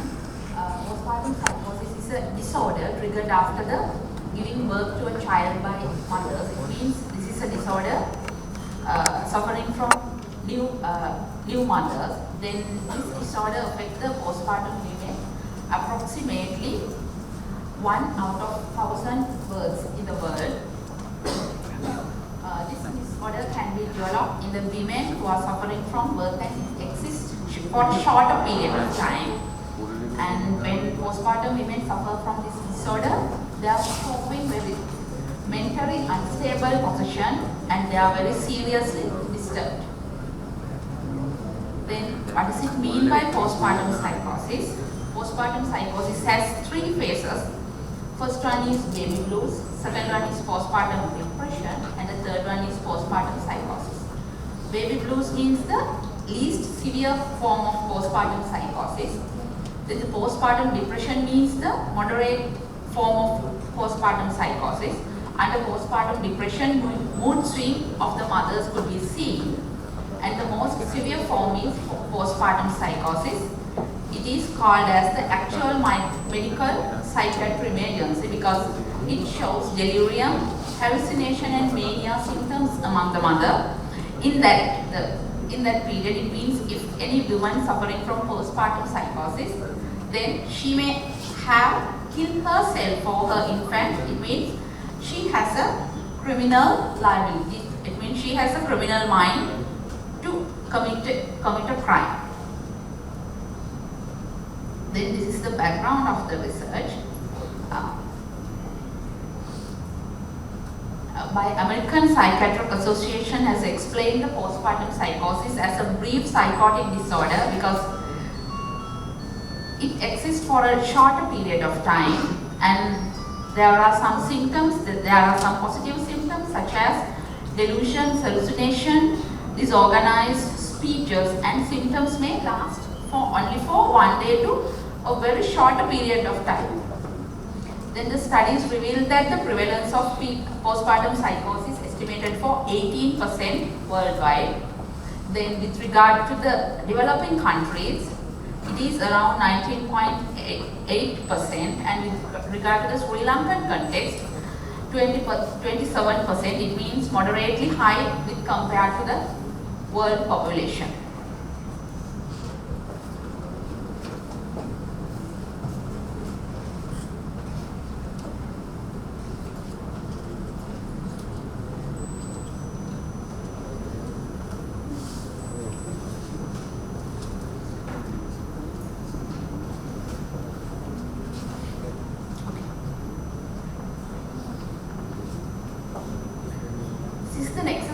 Criminal law and postpartum psychosis.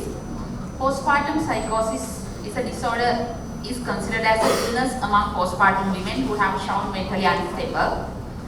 Then the women who are suffering from postpartum psychosis, they cannot distinguish right from the wrong, and sometimes she could not prevent her act even though she knows that her activity or act is correct, wrong one. Under criminal law, there should be 2 elements to prove the criminal liability, mens rea and actus reus. Women who are suffering from postpartum psychosis do not have mens rea because she cannot distinguish right from the wrong, or she could not prevent her act even though she knows she is doing a wrong thing.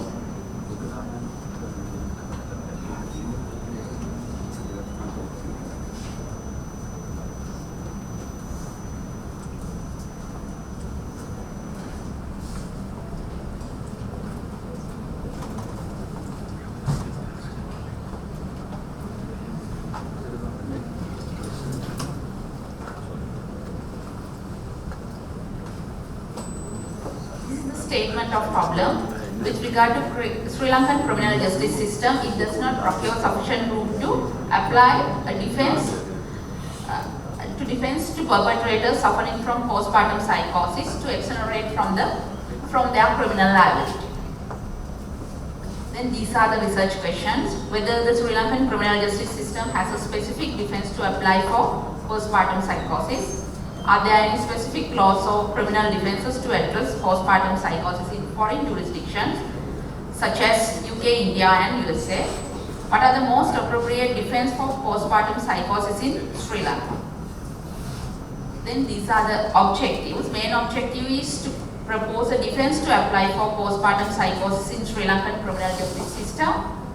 And specific objectives are to identify the position of postpartum psychosis under existing criminal law in Sri Lanka, to explore the position of postpartum psychosis under foreign criminal law jurisdiction, paying special attention to the statute and case laws. Then the final objective is to identify the possible ways to apply a suitable criminal defense for postpartum psychosis in Sri Lanka by getting support from other jurisdictions. Then this is the methodology which I have applied. Normative research method applied in a qualitative manner. Retrieved internet documentary analysis. This research is basically based on internet documentary analysis, Penal Code of Sri Lanka, then Criminal Procedure Code, and decided case law authority has been applied with regard to the Sri Lankan context as secondary sources. Then laws and decided judgments in India, United Kingdom and USA was analyzed to explore the law relating to the postpartum psychosis. Then findings for postpartum psychosis in USA. The Model Penal Code of USA has provided that women with postpartum psychosis with a convenient framework for not guilty by reason of insanity plea. It means in the USA system they have applied plea of insanity for postpartum psychosis women. Postpartum psychosis with regard to the USA situation, postpartum psychosis is not an accepted or established defense for infanticide act in USA. It requires presenting and then arguing, and it may still be difficult to justify that postpartum psychosis meets the insanity defense. It means in the USA system, the lawyers, the defense lawyers should prove that the woman who is suffering from postpartum psychosis is, and the nexus between the insanity, defense of insanity. They should apply the McNaughton rules. Then postpartum psychosis in UK. At present, postpartum psychosis women of England receive a short period of jail term along with the compulsory psychiatric treatments. It means in UK system they have applied guilty but insane. It means by the judgment the woman is declared as a convicted person, but she shall undergo compulsory psychiatric treatment in a mental hospital or in a protection house. Then postpartum psychosis in India. Postpartum psychosis has not been identified as a defense in Indian context. Even though postpartum psychosis is not a ground for diminished responsibility under Indian context, but it can be applied to mitigate the punishment terms. Then postpartum psychosis in Sri Lankan system. With regard to the Penal Code of Sri Lanka, exception 5 of section 294, it has declared that postpartum psychosis is a culpable homicide not amount to murder. Then with regard to the case law authority in Sri Lanka, there are two case laws. First one is, in the first case it has made, the judge's order was the imprisonment term was only 2 years, because the mother has applied the exception 5 of 294 of Penal Code. Then the second judgment is, the judgment of the second case is, it was a 2 years rigorous imprisonment term suspended for 10 years, and it means in this case the women has applied this as a mitigatory factor. Then this is my conclusion. There is no any uniformity when applying postpartum psychosis in different legal systems. American courts has applied the defense of insanity for postpartum psychosis, as well as it has applied as a mitigatory factor in USA as well. It means they are applied postpartum psychosis under two ways. First one is defense of insanity. The second one is it has a mitigatory factor. But none of the legal systems explicitly declare that the defense of insanity can be applied for postpartum psychosis. With regard to the Sri Lankan context, it has been revealed that there is no specific defense to apply postpartum psychosis. Then these are my recommendations. It is proposed to introduce guilt but mentally ill verdict to the postpartum psychosis convicted women who are suffering from in Sri Lanka. It means they are declared as convicted person, but they shall undergo compulsory psychiatric treatment in a mental hospital or a specific place, such as protection homes. Then the law should be amended to provide compulsory psychiatric treatments for convicted female offenders of postpartum psychosis. These are the references that I have applied. Thank you very much. Thank you very much for the presentation. So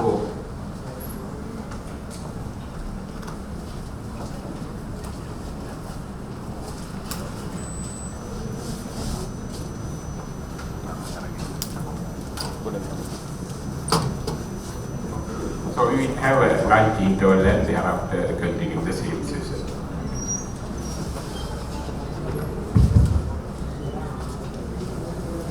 I would like to invite all our guests for lunch at KDU Officer Cadet Mess. At 1:40 p.m. we will meet once again for the second part of Technical Session 1. Thank you.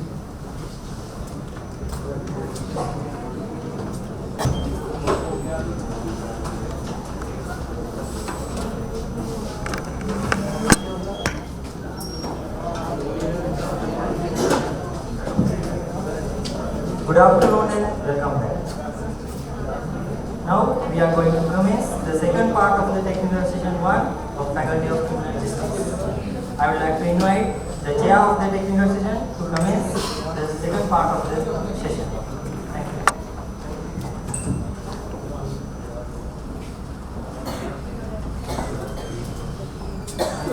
Okay, let's start. Okay. So good afternoon, and we are going to start the second part of this technical sessions.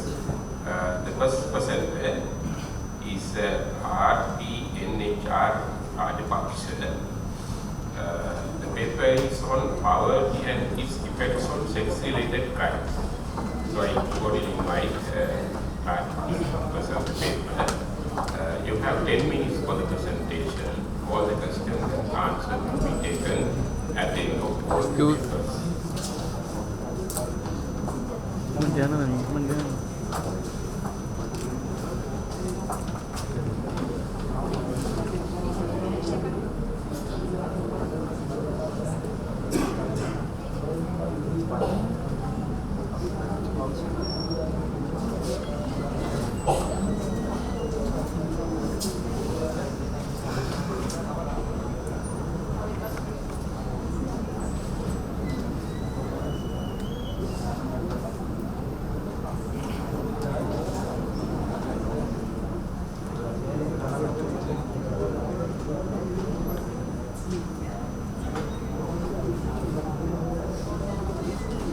Good afternoon to you all. Actually, it's a great honor for me to because very first time that I am presenting a research in KDU as well as in my career life also, especially in front of such kind of forum like this, as well as in front of a panel like this. So, first of all, I would like to thank our Dean Ma'am for giving us this kind of opportunity for the undergraduates in Faculty of Criminal Justice in KDU. So, my topic is that poverty and its effect toward sex-related crimes. So, as the previous presenters, I am also in the same line, which means the outline of my research is that introduction, research question, objectives, methodology, results and discussion, conclusion, and the recommendation. So, now you can see on the it's framed the research question: how far poverty affects towards the sex-related offences and the impact of sexual-related violence to the society. So the purpose of this study was to fill in the gaps of previous researches which differentiate the impacts of specific crime rate and does not examine the impact of poverty on changing crime rates. So based on that, I have selected 3 objectives. Those are to determine the relationship between the poverty and the sexual-related offences, and the second one to determine the impact of sexual-related offences to the society, and the third one to determine the safety measures of victims of sexual-related crimes. So, when it comes to the background of this research, under the introduction, I would like to talk about what is poverty, what are the sex-related crimes, link between poverty and sexual-related crimes, and the consequences of sexual-related crimes. So, when it comes to the poverty, a person is considered as a poor if he or she cannot meet basic needs without public assistance of some form. That means, gentlemen, when we are performing our day-to-day activities, we are not capable of performing our day-to-day life activities without basic needs, even for a single second. So some of those basic needs are emergency shelter, foods and clothing, employment with living wage and benefits, utilities and bond bills, health insurance, quality health services, transportation, pays for medical and mental health services, and education and literacy. So among this list, employment with living wage and benefits and the education and literacy are the focal point of my research. So when I am conducting this research, I had to take some details from the Department of Census and Statistics in Sri Lanka. So according to that, as per February 2022, that means the last year, look at this carefully, the minimum expenditure per person per month to fulfill their basic needs was in the margin of rupees 6,000. Then you can identify and you can understand if there are 2 family members in the family, then you can multiply that, multiply this amount of money by 2. That means rupees 12,000. So actually, there are so many people in our country who are not capable of spending such kind of money per month to fulfill their basic need. So that is what we call poverty. So when it comes to the other part of my research, the sexual violence. So before coming to that topic, I would like to state a great statement that I was that I quoted from the Kofi Annan, who is the former Secretary General of United Nations. It is said that extreme poverty anywhere is a threat to human security everywhere. So, according to the ongoing situation of the world, it is estimated that in the course of her lifetime, 1 in 3 women will be physically, sexually or emotionally abused. So, as well as the sexual gender-based violence has a catastrophic effect on the survivors and the community which they live in. So, the community which we live also impact to the sexual related offences. So, when it comes to the relationship between the poverty and the sexual related violence, I would like to state like this. Poverty leads to the sexual violence and vice versa. So why I am saying like that? Because you know, the criminals are also human, as well as the victims are also human. Criminals are also born from the society, as well as the victims are also from the society. So the criminals and the victims are also in the same boat. So due to the poverty, it leads to the sexual violence, and due to the sexual violence, it leads to the poverty of the victims. So when it comes to the consequences of sexual related crimes, you know, basically I have mentioned that sexually transmitted illness such as HIV/AIDS, gonorrhea and syphilis, as well as physically. When it comes to the physical consequences, we know that due to the battering and the assaulting, as a result of that, we can be seeing the abrasions, laceration and the contusions on the victim's body. So the next one is the worst consequence that I have ever seen when it comes to the sexual related crimes. Emotionally, I have mentioned this as an example, social rejection. What means the social rejection? think for a while. Once a lady is working in a workplace, sometimes she might be a victim of sexual workplace harassment. So, what will happen to her? Will she come to the work again? No. Because she might be thought that I will be victimized again and again, that means repeatedly. So, as well as she might be think that I will be rejected by the society due to the victimization. So, what will happen if she has a poor economic level? So, her economic level was totally collapsed.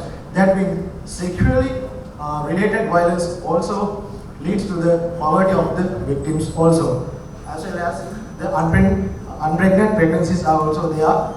These are not directly not reported to the police station but to the hospitals.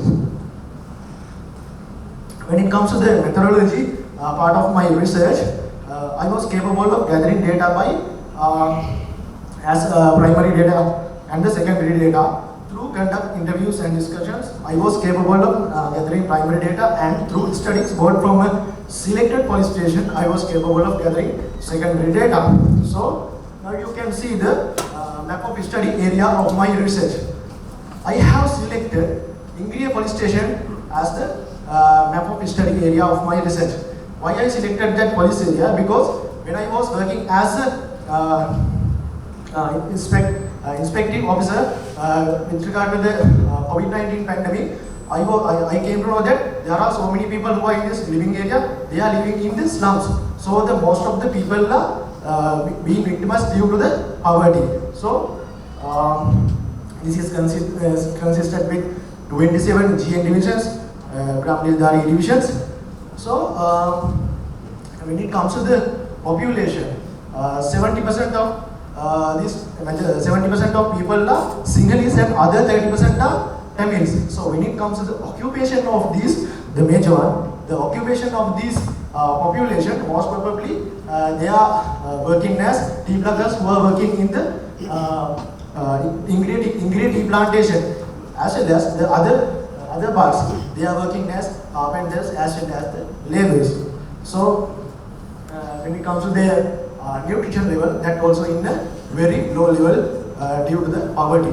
As well as the other part is that when it comes to their knowledge, that also in a zero level, because children also have to work as laborers to assist to their guardians to earn their monthly income. So these are the data I have done through the Ingria police station. So you can see the reported cases of child abuses and sexual related cases from 2017 to 2021. So during these 5 years, it is reported that the basic, mainly in the 2017 year, that was the year in which the cases were reported mostly.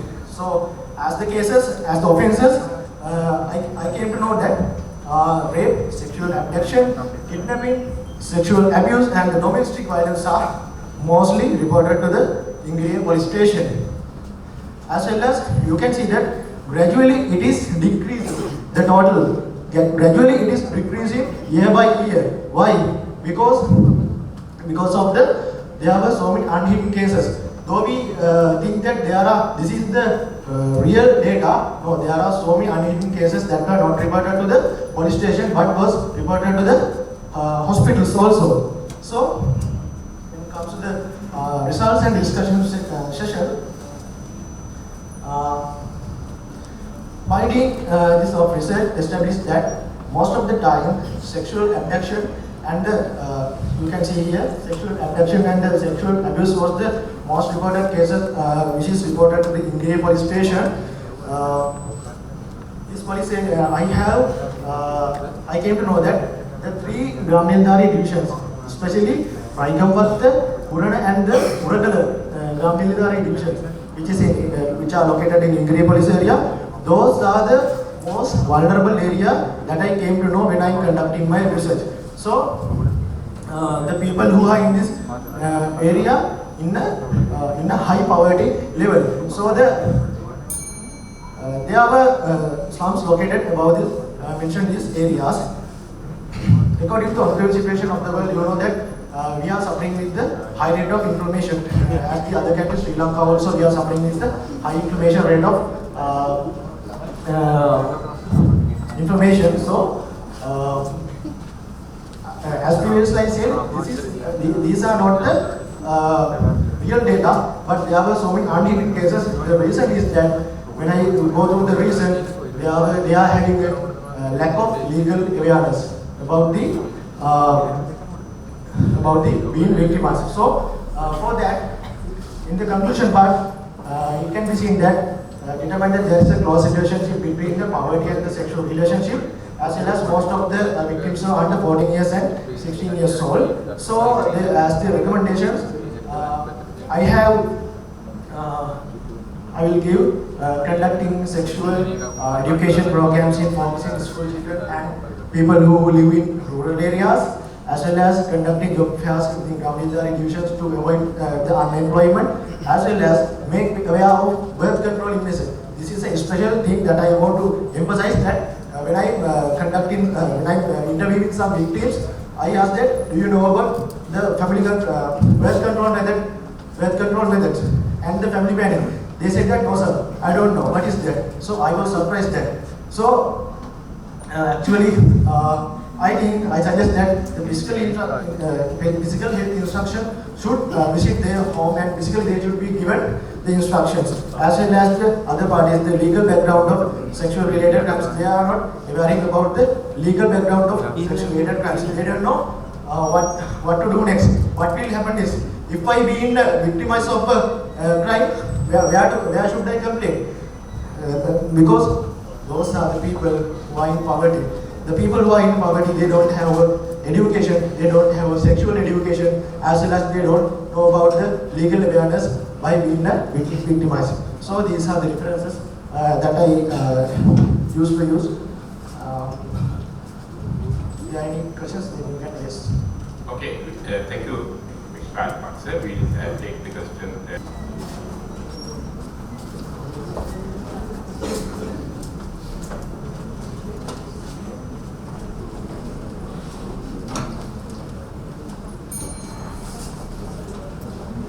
Honorable Chairperson, dear lecturers and my dear colleagues, today my presentation is about finding causes of the most prominent type of sexual gender-based violence, a study from Gokarella police area. Now,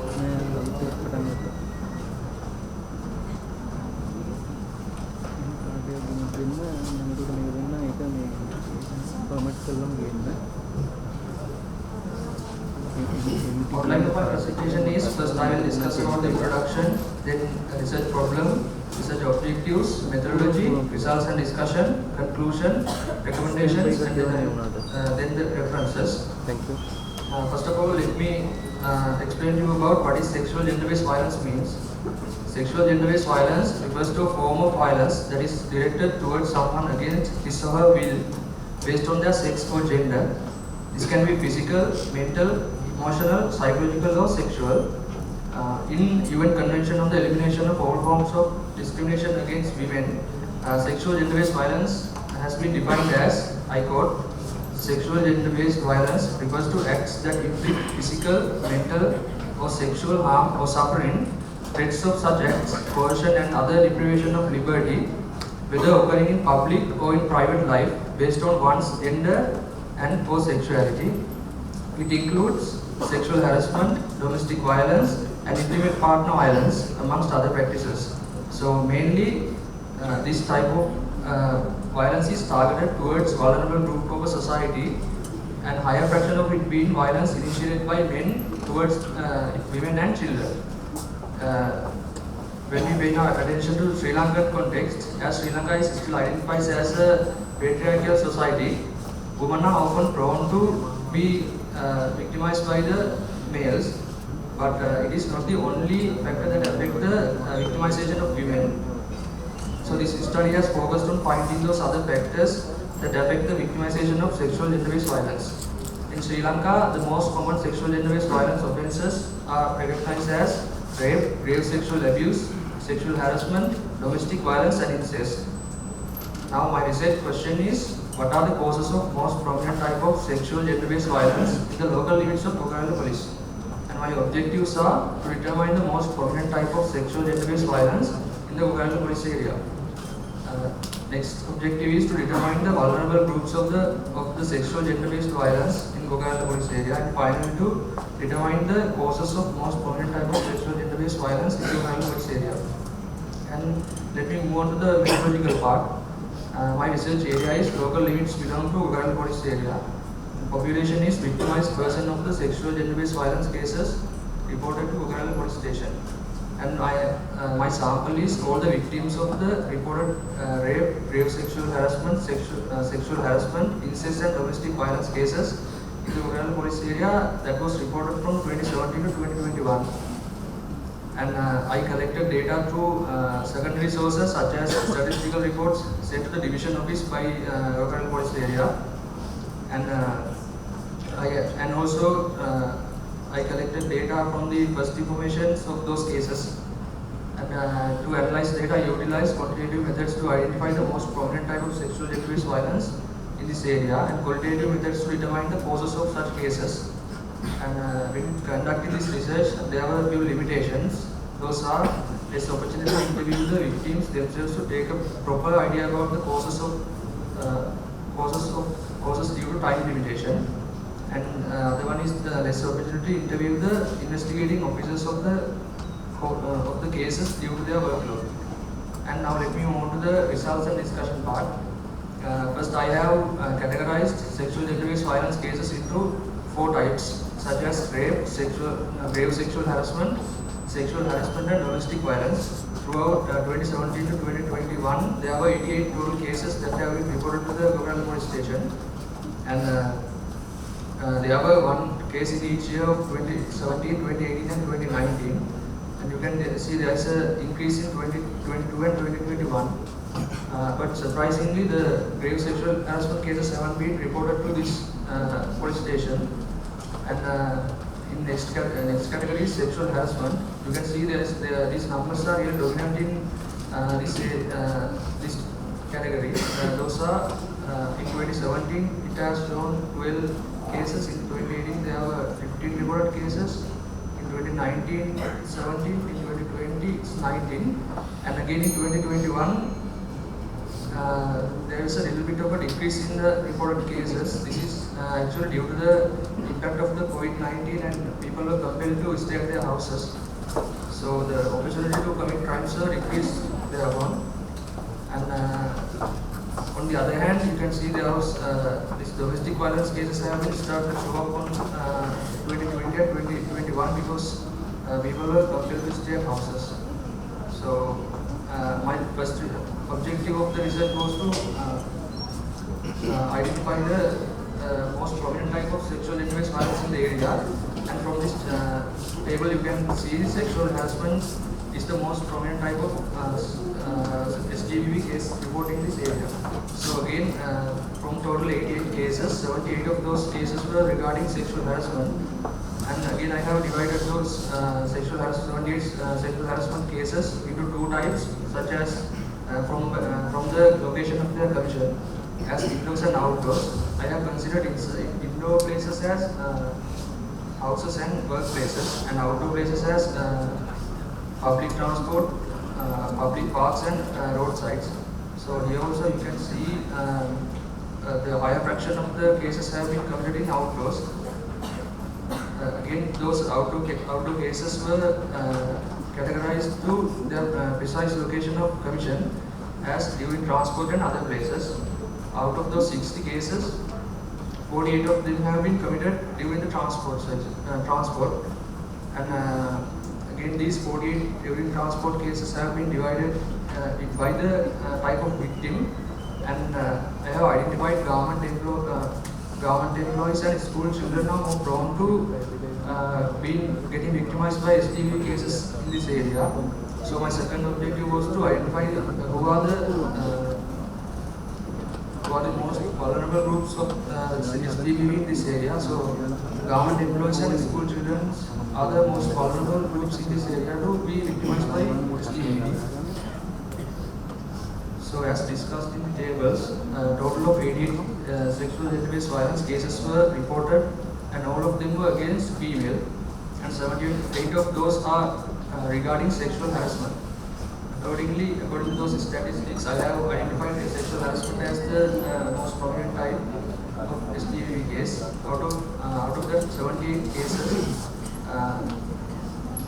60 of them have been committed outdoors, and 48 of those 60 cases were committed inside the transport services, and 45 out of those cases committed during transport service have been committed between 5 p.m. to 7:30 p.m.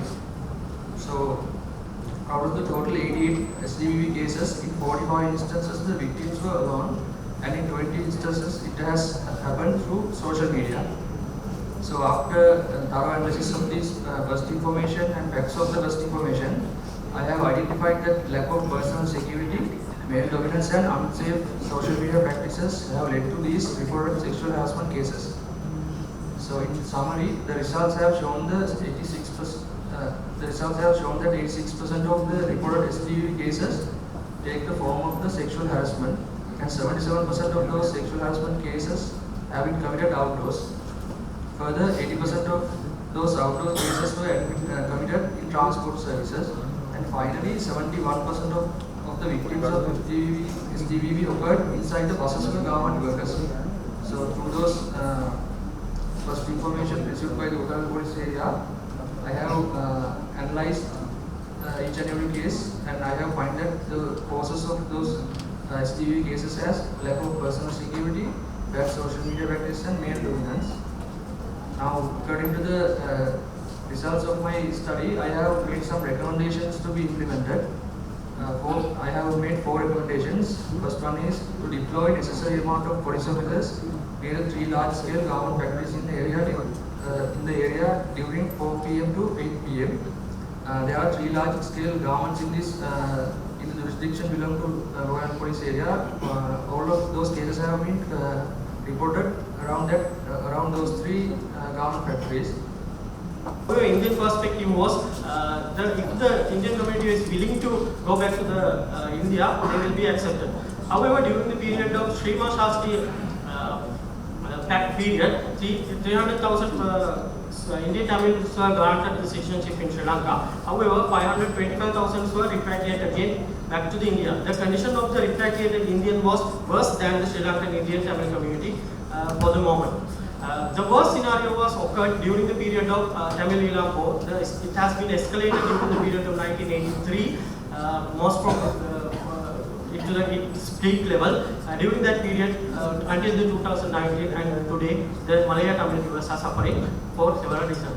The population is 4.2 in comparison to the total population of Sri Lanka, and the Malaya Tamils in Nuva provinces represent 0.712 to 18 in comparison to the total population of the Sri Lanka. The demographic distribution is flashed in this field. Mainly Kandy, Nuwali and Badul district are the district Indian Tamils are residing place. Just take a brief look at what is the living conditions of the Indian Tamils of the Malaya Tamils. They are living in the 150 years old line houses. A line contains 10 to 8 houses.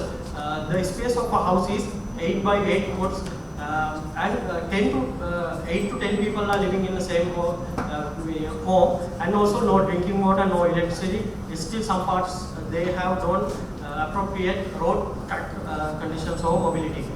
Financial condition, the wage is general lowest wage have by the Indian Tamil community. The wage is 1,000 rupees only per day. Still they have been set hard targets, like they have to pluck nearly 50 kilograms of tea plantation leaves per day in order to earn that 1,000 rupees. Otherwise, they won't be paying that much.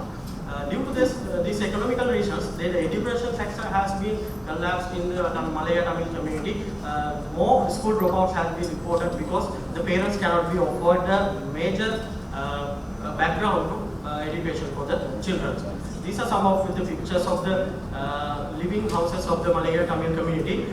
Trust me, the living condition of the Malaya Tamil community is worse than this shows by the picture. Economic crisis. An economic crisis is a situation with the economy of a country experiences a sudden downward in its aggregate output and real gross domestic products. This ultimately results in unemployment and poverty. Sri Lanka has been suffering economic crisis during the past few years. The inflation rate has been gone up to 70%, and also the food inflation has been increased to 80% of the. The research question is, which aspect of the Malaya Tamil lives have been affected by the economic crisis, and which age group have been affected the most? The objectives of my research is to determine the relationship between the economic crisis and the Malaya Tamil community, and determine the nature of the identified relationship between economic crisis and the livelihood of the Malaya Tamils. And also to determine the nature of the supportive programs and practice within the community. The selected samples were target population was the Malaya Tamils in Nuvo province. The sample selected 50 civilians from the community, and the sampling method was the convenient random sampling method. Primary data has been gathered through semi-structured interview method, and the secondary data was collected through book journals, articles, and other resources. For data analysis, qualitative content analysis method has been utilized. The limitations has been faced the practical challenges in locations and accessing the members. The other one is the cost, time, and availability of the ETPVC is low. The language variation major issue while conducting this research, and also the exposure of the community to the main society is too low, because due to this reason they don't know what is the condition that they are living in. The results of my research is 90%, 5% of the community have suffering from the malnutrition, 20% families reported early school dropouts, 65% families reported early marriages, 30% of the families, women of the families has gone abroad for housemaid jobs, and also 80% community revealed the absence of the permanent jobs in their. These are results conducted according to the Saman Memorial Research, where the state have the highest rate of school dropouts in the estates. These are the the different status way for state post school dropouts. In here, Badulla district, it is reported that out of the total school dropout, 8.7% has been reported in Badulla, but according to my studies, due to the economic crisis, the rate has been gone up due to the economic crisis. Main reason is the economic condition of the Malaya Tamil community. In conclusion, the economic crisis has been affected the education, economic, nutrition, and healthcare aspect of the Malaya Tamil community. Children, youth, women, and elders are the mostly affected age groups of the community, and due to the children and youth school dropouts and early marriages, the development of the community has been affected severely in comparison to the other communities of the Sri Lanka.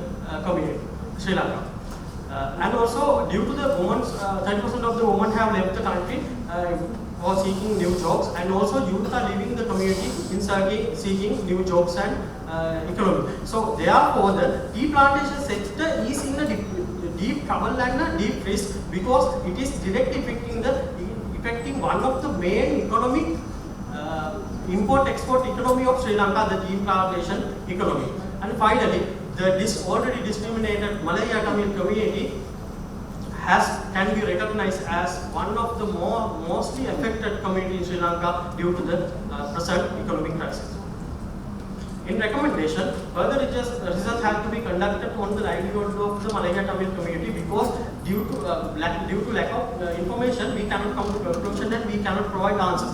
So therefore, livelihood of the Malaya Tamil community has to be learned and collect information. And short-term issues have to be addressed immediately, and based on the knowledge, the intermediate target strategies and long-term strategies have to be created in order to blend the community with the main community of Sri Lanka. There are some citizenship issues, so those issues has to be addressed very well. Then the mainly affected areas is education, economy, and nutrition and health. Therefore, in order to develop the education, infrastructures of the community education centers has to be developed, and also trained teachers and trainers has to be allocated for certain places. Institutions such as preschools, evening tuition hubs and area, child sponsorship, Life with IT labs has to be implemented. The higher education Shapatai career guidance has to be given to the children who are willing to learn more and contribute to Sri Lankan country. Then there are other common recommendations. The nutrition has to be implement, educate and conduct awareness programs for the children, and common camps for health education and other things has to be implemented. Also the skill development and money saving opportunities and investing opportunities has to be introduced to the Malayan community. These are the references that I have used to create this presentation and to conduct my research. Thank you very much.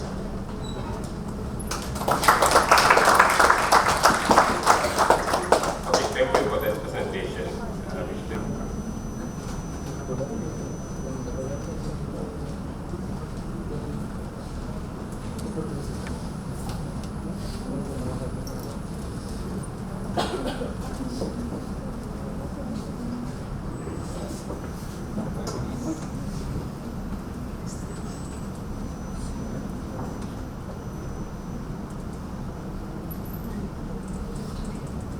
We have 10 minutes for the presentation. So maybe I did not, take a presentation, right? So for the 10 minutes, nothing to say. So thank you very much for this opportunity given to me. So just saying good afternoon to you all. Let me start with my presentation today. The topic that I have chosen is the overview of the existing law for criminal justice in Sri Lanka. Right. So then I just want to discuss with you how that Sri Lankan the victim justice or that the rights of the victims have been considered in the criminal justice system. I'm sorry I don't have the presentation because due to a lot of work I did not have time to prepare that, but I very clearly explained that what I am trying to say. So if you just look at the background of this study, as you are aware that Sri Lanka is a country which follows the adversarial system. Therefore, it is state versus the offender. Therefore, it is known as the offender-centered criminal justice system rather than offender-oriented system. Therefore, as a result, what happens is the victim is a person who is forgotten due to the system that we follow. The reason is when it comes to state versus the offender, so always it considers one individual versus the state. So if you consider the power balance, always the state has enormous power to control this individual. So until the person is proven guilty, so he is innocent. Therefore, as you are aware of the law enforcement, the officials, you know sometimes how much that the offender has to face a lot of intimidation, sometimes ill treatment, or sometimes violation of the human rights. So, because of that reason, what happened was the human rights aspect was slowly included into the system. So, when more and more the offender's rights are being included and more the offender is focused on, so eventually, without knowing anybody, so slowly the rights of the victim of crime is obsoleted. So therefore, this is the situation today. This was recognized by the entire the universal community. So they don't wanted to come with a new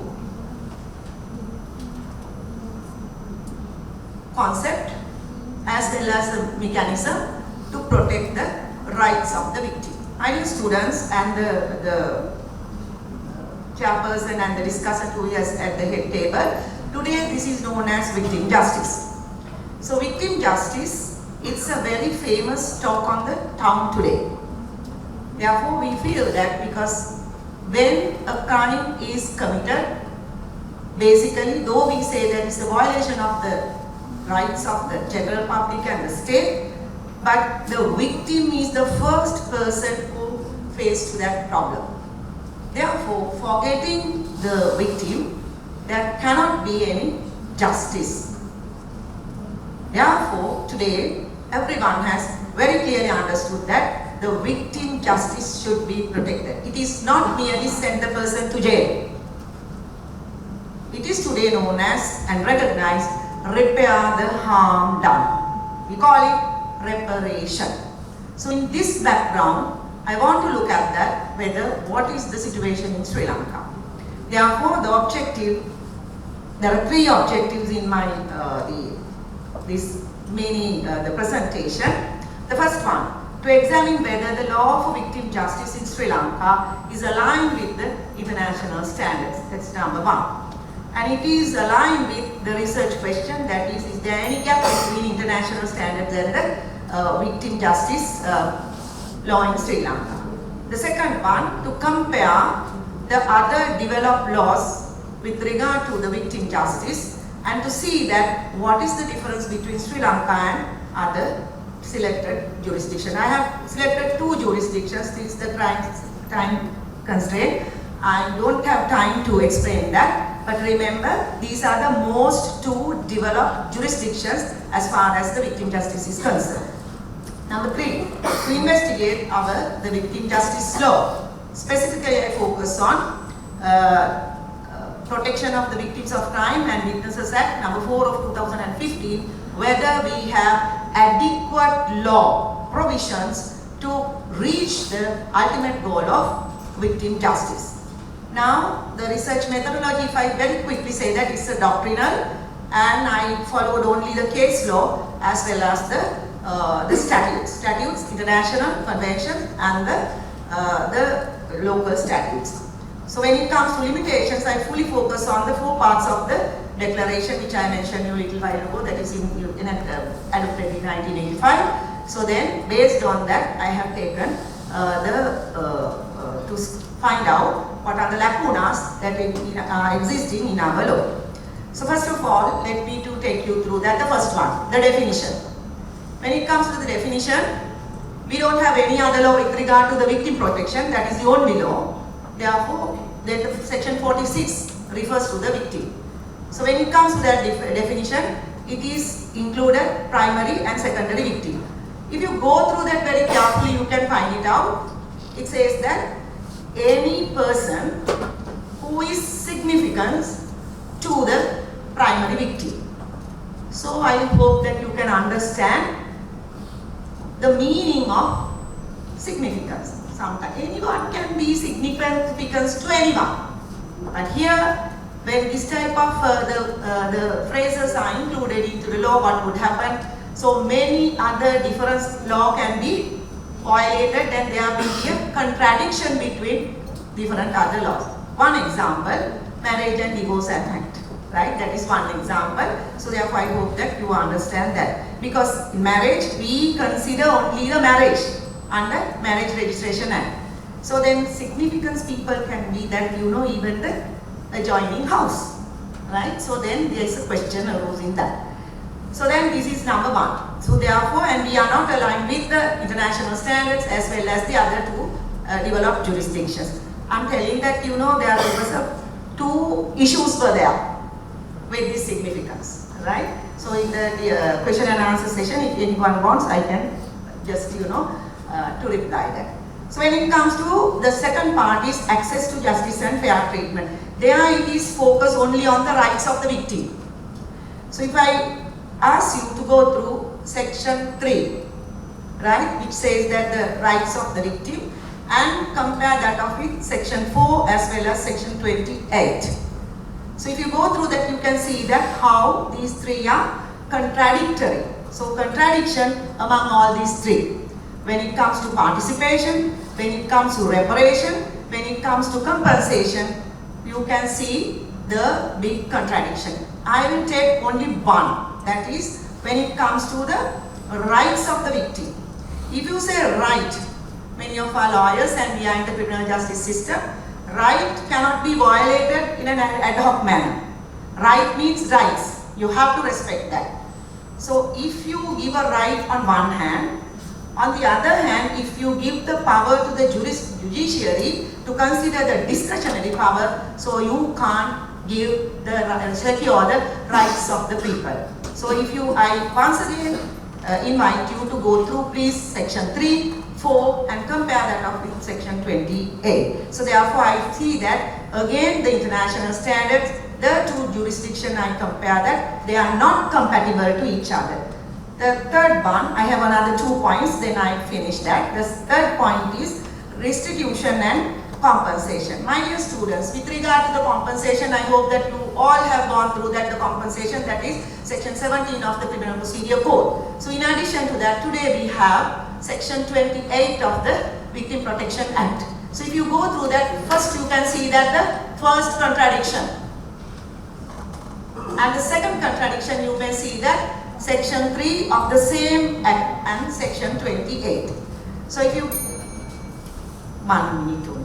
So then when you consider that, but time is time, rule is rule, right? So I am violating the rules with the permission of the desk, right? So when you compare that up with, you can see that still the compensation, though it is in the preamble and the objective clauses, it is said that to establish the mechanism of the compensation as a right of the victim of crime. So it is not today a right, it is subject to the discretion. Therefore again, dilemma I find, that is the international standards and the 2 other jurisdictions, and therefore we are again fail, no victim justice. So then the last part I want to take you through, abuse of power and the victim support. So when it comes to victim support, I just put you the question and ask you that, what type of mechanism so far that we have? Any? I don't think that, right? So it is therefore merely confined to the statute. Therefore I take only 4. There are more other, right? I have considered that because of the time constraint. I just want to show you that the most important contradictions between our law with regard to victim justice and the international standard, and on the other hand, the 2 other jurisdictions that I have suggested. Therefore, I suggest that revamp this, then change objective clause, then change section 28, right, to give effect to the right, and thereafter include, it is very much important, that is the policy and the mechanism for the victim compensation. So this is what I want to share with you. Thank you. And sorry for that, the time taken, and the extra time. Okay, thank you very much. Okay, thank you.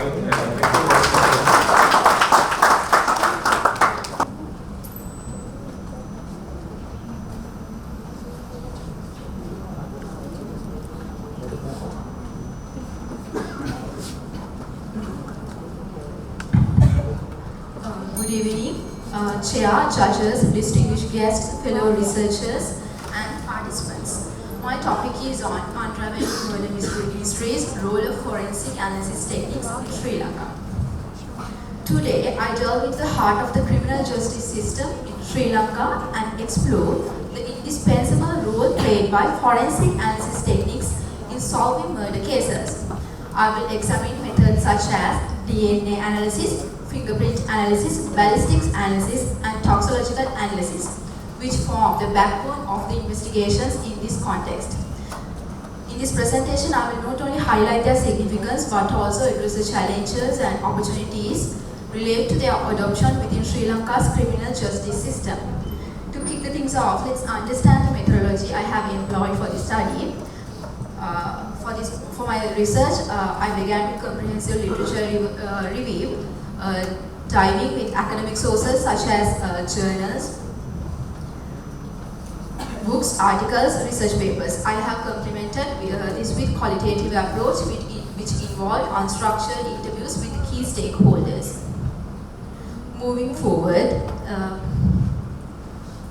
let's explore the critical role and significance of forensic analysis techniques within Sri Lanka's evolving criminal justice system.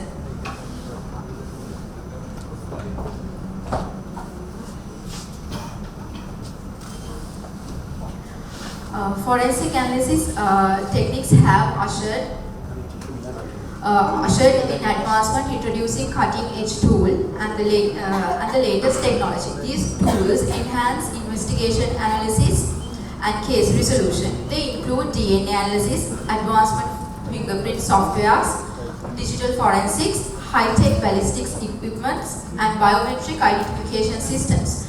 These tools expedite evidence collection, suspect identification, and ensure fairness in the justice system, enhancing accuracy, transparency, and serving justice. Scientific methods underpin these techniques, offering systematic evidence-based approaches. They are employed for investigating crimes, gathering information, and establishing facts. For example, encompass DNA analysis, fingerprint analysis, ballistics analysis, toxicological analysis, and digital forensics. These methods aid in identifying suspects, establishing connections, and proving reliable evidences. They enhance the accuracy of the investigations, uphold justice principles, and ensure the credibility of the evidence. The significance of forensic techniques within Sri Lanka's criminal justice system extends to their role in revealing murder cases. These techniques establish factual details, link suspects to crimes, reconstruct events, and strengthen legal cases. Their objectivity, deterrence effect on criminals, and contribution to human rights, fair trials, and the integrity of the legal system are paramount. Leading to the specific forensic techniques employed within Sri Lanka to unveil murders. These techniques include, due to time concerns, I used 4 techniques: DNA analysis, fingerprint analysis, ballistic analysis, and toxicological analysis. Let's now delve into DNA analysis and its role, significance in resolving murder cases within Sri Lankan criminal justice system. DNA analysis is foundational within Sri Lanka's criminal justice system. It extracts and analyzes and compares DNA samples from biological materials using unique DNA profiles for suspect identification. This important lies in its accuracy, objectivity, and provisions for concrete evidence. DNA utilization in murder cases encompasses identifying suspects, establishing victim identity, linking suspect to victims, exonerating the innocent, resolving cold cases, and strengthening the prosecution's case. Yet it faces challenges like resource constraints, technological advancement, the need for a skilled workforce, and alignment with legal framework. However, the opportunities exist in capacity building, collaboration, technology, adoption, and ongoing training and education. Moving to next, fingerprint analysis. Fingerprint analysis relies on unique, rich patterns of individual identification. It plays an integral role in criminal investigations and broad applications, but not without limitations. Its utilization in murder cases involves positive suspect identification, crime scene examination, evidence preservation, verifying suspects' presence, and identifying unknown victims. Fingerprint analysis strengthens the integrity of justice system, but faces challenges such as resource constraints, technological advancement, print quality, and expertise and training. The opportunities lie in capacity building, collaboration, technology adoption, quality control measures, and raising public awareness. Moving to the next, ballistic analysis plays a vital role facilitating weapon identification, bullet trajectory analysis, and providing irrefutable evidence linking firearm to suspects.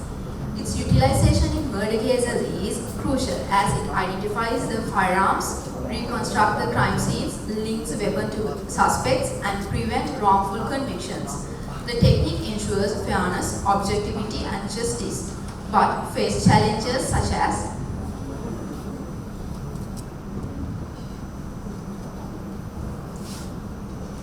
resource constraints, technological advancement, quality of evidence, and expertise in training.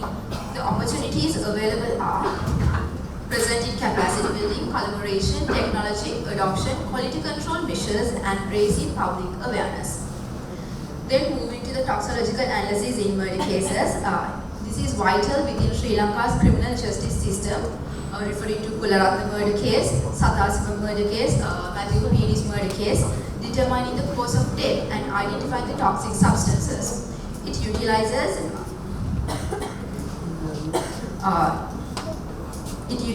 in murder cases identifying the cause of death, specific toxic agents, connect suspect to crimes, and may exonerate the innocent.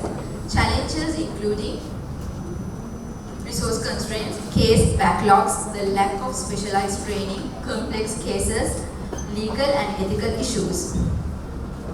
And the opportunities involved are investment in infrastructure, training and education, international collaboration, reducing backlogs, advanced technological adoption, interdisciplinary cooperation and legal reforms.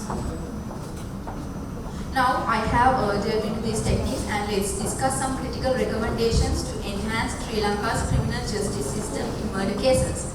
Recommendations include allocating additional resources, investing in specialized training programs, implementing efficient case management systems, increasing the number of forensic laboratories, establishing robust protocols for evidence handling, prioritizing legislative reforms, enforcing strict quality assurance measures, embracing technological advancements, and encouraging interdisciplinary collaboration among forensic experts, law enforcement, and legal professionals.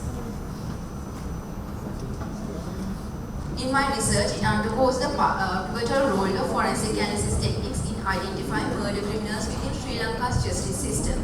So these techniques link suspect to crime scenes, strengthen evidentiary links, and enhance the overall investigative process by implementing these recommendations and addressing challenges through opportunities.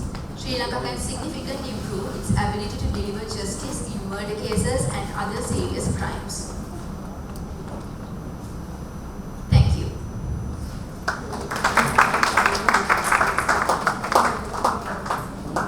Thank you very much, Silva. So now we have come to the next part of the session, question and answer.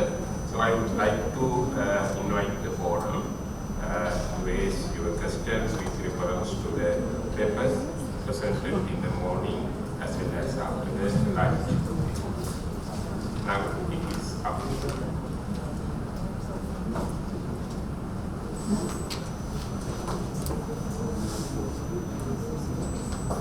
So there are 8 papers, so you can refer to it.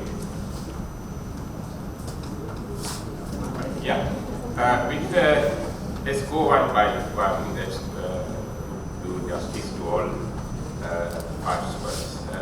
Starting from the first one of this booklet, just now presented by the Silva, Unraveling Murder Mysteries, Role of Forensic Analyst Techniques in Sri Lanka.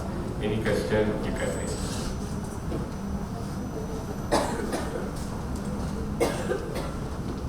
Yeah, you can raise.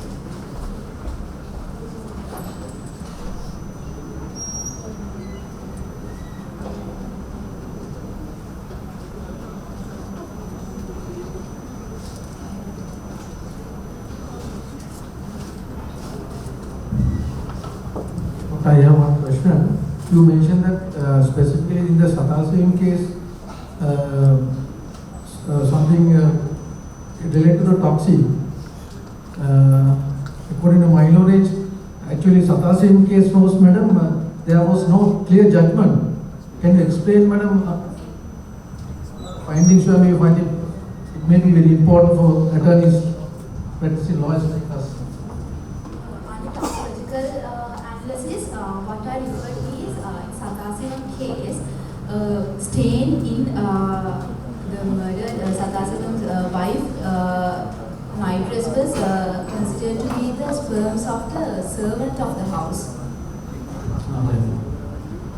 Due to time constraints, I didn't want to elaborate on the cases, so if someone got the question, that is the reference I made in that case. But it was unable to bring the justice. Yeah. I was referring to the technique used. Can I explain that under section 45 of the evidence ordinance, how that this evidence was taken, that the forensic evidence.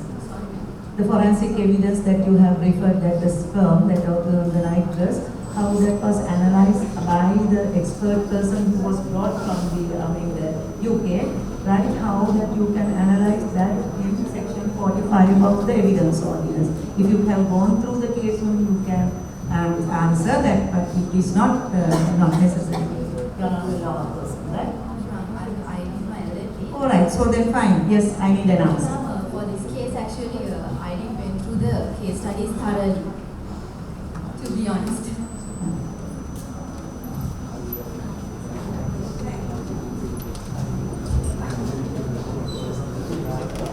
Any question on that paper?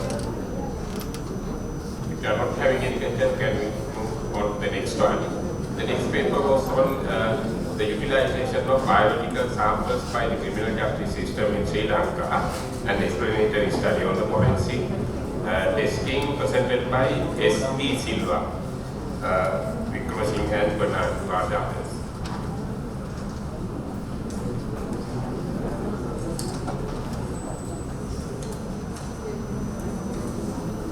Please raise your questions.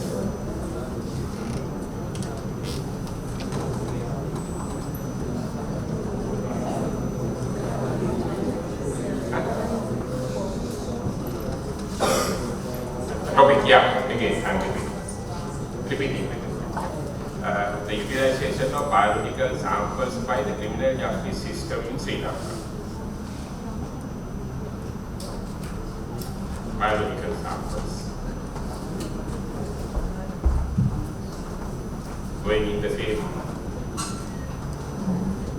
So as far as who the person, I don't know who is the person.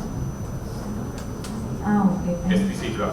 Yeah, so when it comes to taking biological samples, right, then 1995 the evidence, the Special Provisions Act, so made a lot of the insights rather than in developments.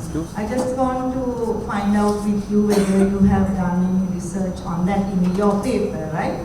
So with regard to the taking biological samples, then how that you can see the criminal procedure code, right, behaves, and do you see that any human rights violation is there?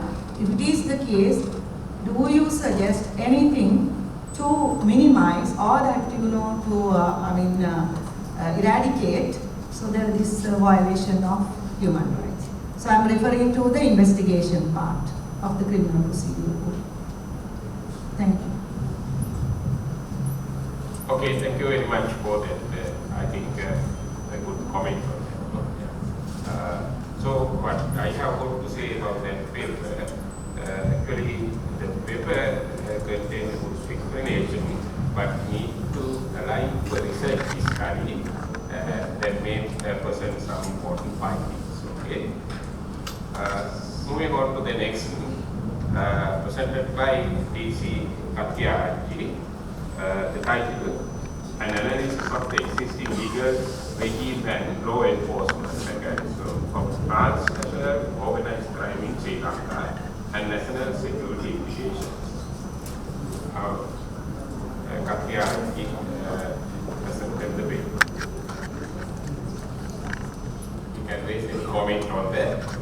An analysis of the existing legal regime and the law enforcement mechanism of transnational organized crime.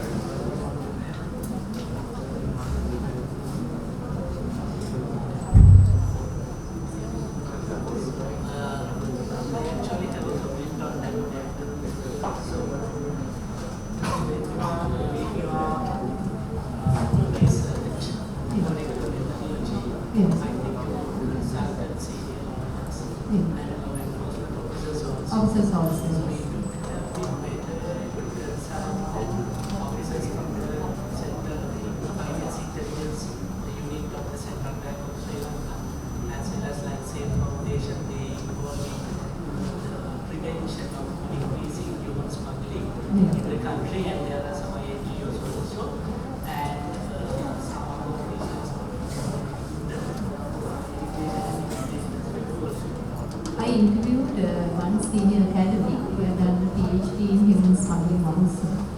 And that is how yes.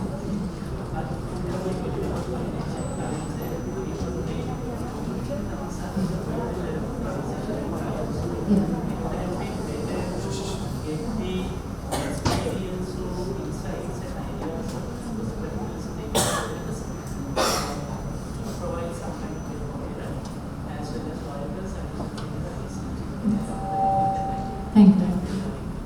Thank you, sir. Thank you. Any question? So at the same time, I will contribute to that paper. So actually, what is important here is the sampling method. What is good for this kind of study is the probability sampling. You have used the non-probable sample. Why you are generalizing the types. Yes. Where we have selected the purposive sample, whatever generalization is not going to have any.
That's what I wanted to know. Thank you, ma'am.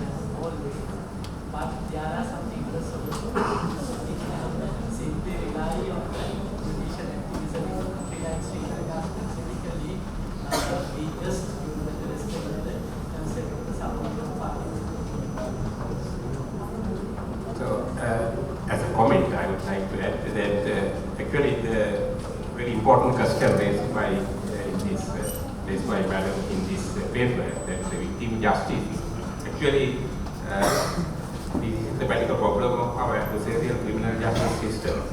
The adversarial criminal justice system itself chasing after the culprit and try to hang it and wins the case, but victims are marginal. So these things are, for example, for the justice of the suspect, we have the due process and justice and all sorts of things are there to protect the fair trial and all. But the victim has not been considered fully in this system. So it is a particular, now victims protection law passed, but it is not answered the question why. The criminal law itself need to address the question.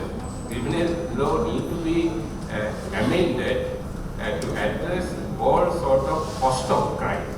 The cost of crime, covering of the cost of crime is not considered, but only the owing to the revenge taking addition of the pension system, this adversarial system also taking, punishing the culprit and ask the victim, now you see the punishment, you be happy and sleep well.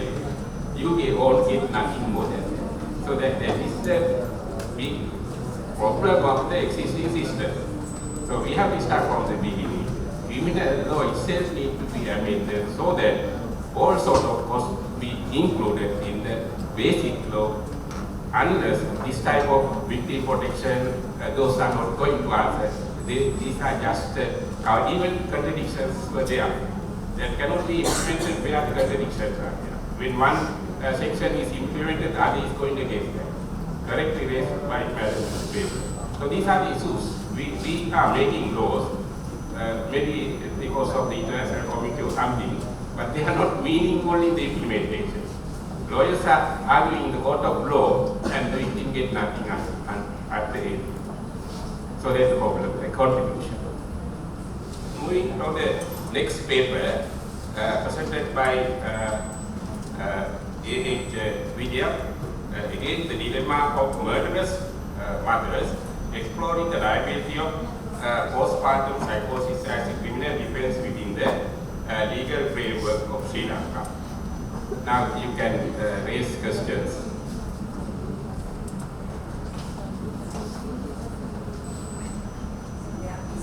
Yeah. Yeah. Yeah. Now Madam is going to help all.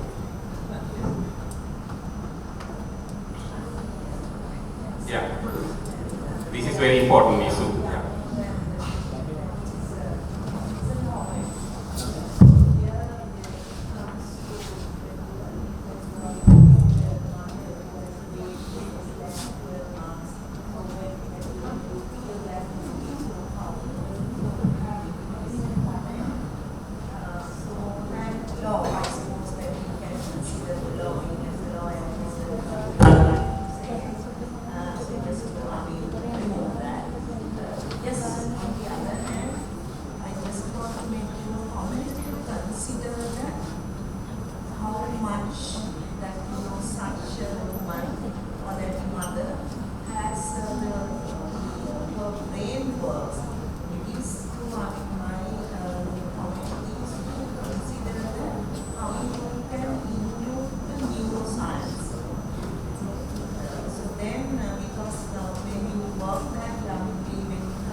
So just a contribution from the chair. So this is also a very important area according to positivism of criminology. There are biological factors which remain beyond the control of the individual. That is the base for the criminal defense. So where the liability is established, these factors should be taken into account by the criminal psychologists or forensic psychologists. So the forensic psychology has not been fully adapted in Sri Lanka. At the same time, the judicial system is not getting the service. We don't know whether such people are available because the judicial is there now. Yeah. So we need their service. That area should be explored and developed so that even the law need to be amended. So insanity is having a very, very limited address in the criminal law. Insanity should be expanded to encompass this postpartum, and there are other, even the menstrual related issues are there. All areas of women's culpability or whatever incidents should be included. In this paper, the title, I think, exploring the liability of postpartum psychosis as a criminal defense. So the criminal defense and liability is connected. Liability, criminal liability. So criminal liability. So here you are asking for the defense. So the concept, it may be, I think, whether what you have to adopt one important thing. Okay, even murderous mothers, so until proved beyond reasonable doubt, one is not murderer. Okay, so the criminals are there once proved beyond reasonable doubt. So you have to be very careful using some criminal terms in papers. Why? Criminals are available when it is proved in the court of law. Otherwise, harm is there. The actors and victims are there, but not criminals or criminal victims or crime. So the three need to be practiced in our academic work. In day-to-day life, it's okay. We have criminals everywhere. Yeah. Okay. Moving to the next one. Rajapaksha, RPNHR. Poverty and its effects on sex-related crimes. So we will contribute to this paper also.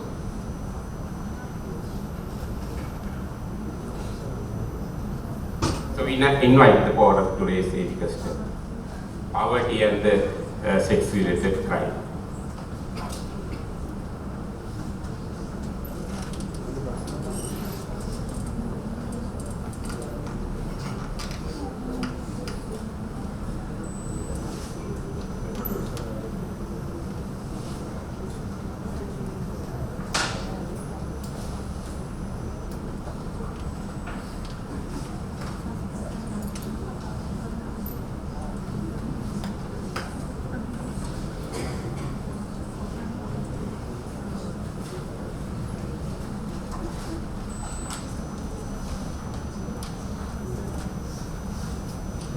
There is no contribution, I would like to contribute. Now, the particular importance of this paper is now we are taking the poverty. So these are some abstract concepts, poverty. So we have to get down to some real incidents of poverty.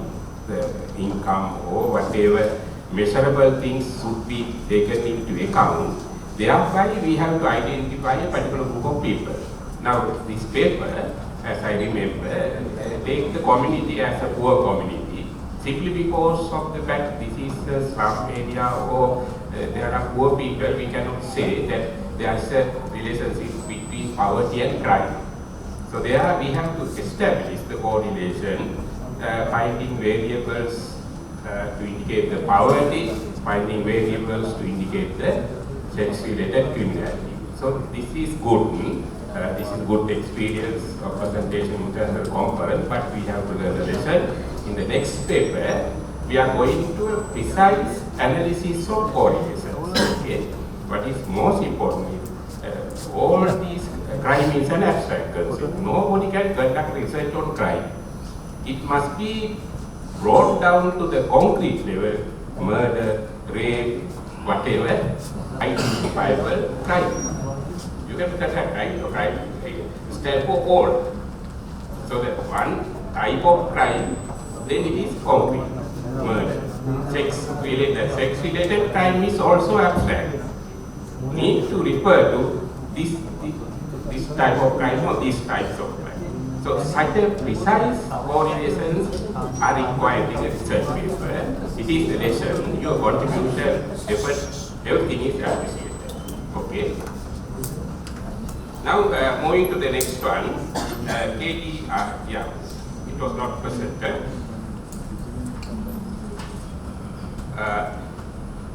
SMSS Samar Vivakara. The paper was on finding causes of most prominent types of sexual gender-based violence studied from Gokarella area. So now we can contribute to this paper, commenting or raising questions. The Gokarella area being the selected research area, prominent types of sexual gender-based violence. Presenter is here, no? Yeah. Well, we can.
Sexual gender-based violence, sexual harassment and domestic violence. Yes, so only one keyword is going the students engagement. So we give marks to that. So okay, good presentation. And thank you for the comment, and our coach has taken enough of this person. They are very important. Give you observation. Okay. Now we are moving to the Kathriarachchi, UGEDS. The paper was on a study on the challenges faced by police officials during the Janata Aragata public campaign in Sri Lanka. Good presentation, and you all can contribute, commenting or asking questions.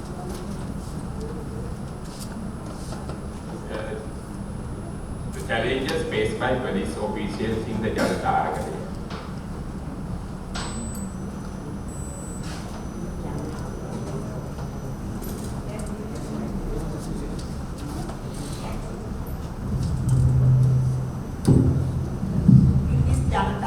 How many crimes that you have seen? in the Janata Aragalaya, how many crimes have been committed, the different crimes, right, under the Penal Code of Sri Lanka. Have you considered that? Being as a law enforcement officer, so we should know.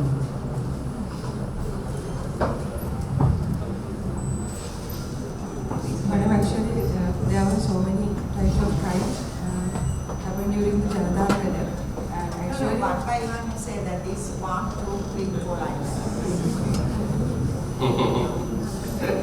It's a deliberation, no? Yeah. In the research study, we need precise evidence. I'm serious because I want to know that your knowledge, because I taught criminal law, right? Criminal law. And I said that when it comes back to the different crimes, how that can be committed. So that is what I want to know, that whether it is done privately or not. So if you can say that it is no, you can say that it is just the challenges, right? So that is how that we face this I want to know that, what kind of these the people or that the law enforcement or what kind of violations and the crimes. Actually, madam, there were some harassments and also some were brutally tortured during the Janata Aragalaya. And actually, I should mention that being a law enforcement officer, but I was not supposed to be there at Aragalaya. I was not responsible for any kind of duty there. And also, I did this research actually not being as a police officer. I have seen those things as a civilian because I was not attendant for any duty or some kind of things within that period as a police officer. But I have observed those things as a civilian. So, not just because of the part of the police officers I did this, but I have seen that there were some loopholes in each and every part. So sometimes the reason for these things I just wanted to clarify why this kind of thing happened during the Janata Aragalaya. Because we have seen that sometimes, including the three forces officers and also the police officers, they have faced so many difficulties, and also because of them, people have to face so many difficulties. So, considering about those two parties, we have to identify why this kind of things happen between those. So, my ambition was to identify those things and just verify that this kind not happening these kind of things again.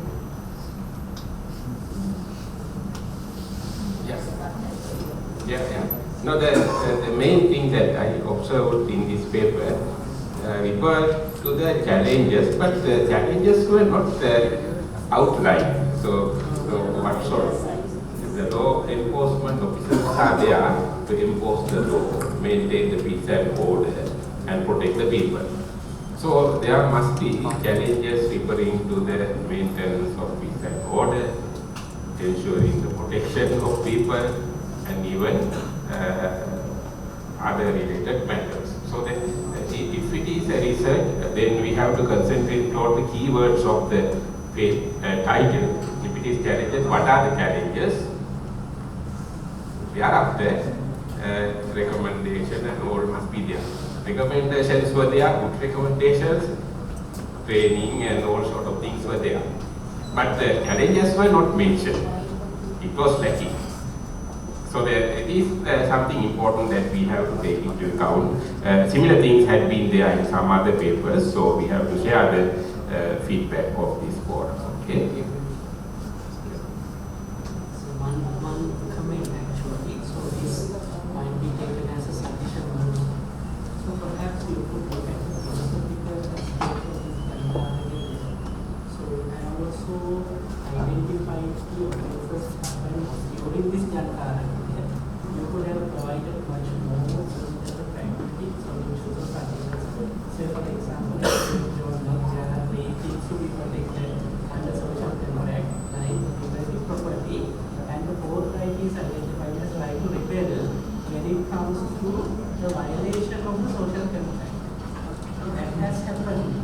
Or the accountability can be considered as a kind of reflection of that kind of violation of the social contract also. So that is one So you could have taken the theoretical on video analysis, then identify the particular offense, then look at the provisions of the criminal procedure code and the powers and functions of the officers and the police ordinance also. Then you would have been able to more comprehensively and compelling this as Sir and Madam highlighted. So you have outlined new offences and kind of provided focus is the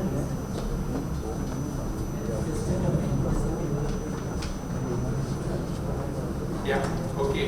We have come to the last paper, but not the least, very good paper, presented by EPD Madhusankar, exploring the impact of the economic crisis on the livelihood of the upcountry Tamils in Sri Lanka. So now we can help him to develop the paper, commenting on it. So the impact of economic crisis on the livelihood of the upcountry Tamil people, known as Malaya Tamil.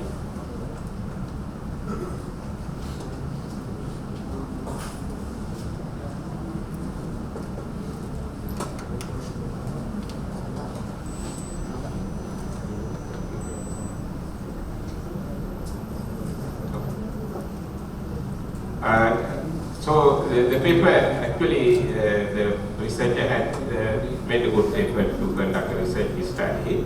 So while appreciating all positive things, some things would be developed. Now you are referring to the upcountry Tamil and their economic poverty and housing and all sorts of things. So all details are good, but the particular relationship between the economic crisis and livelihood should be clearly established, referring to their income levels and all sorts of things. The main problem is you are referring to 100,000 and 154,000 such Tamil people there. But you have selected purposive sample of 50 people. No? So that is not going with that, okay? So whatever sample must be a reasonable sample. No need to get a big number. Relatively reasonable sample should be selected. No? So we should not refer to all Tamils in the Uva province, but we can select a particular state, and from that state, the sample can be selected following all the sampling theories and all sort of things. So sampling is very important. Now here you are giving more details in percentages. All these percentages are valid if the sample is valid. So now we cannot assign a validity to these findings or these percentages why the sample is not sufficient, not representing the community reasonably. So what is important is research study. Whatever sample must be scientific, at the same time having a reasonable representation. So those are basic principles. These are not new things. Those are the conventional research methods. So in these type of international forums, we are reiterating them why young researchers are coming. So we have to teach them and train them and get them motivated to do research studies. So all are positive, constructive comments.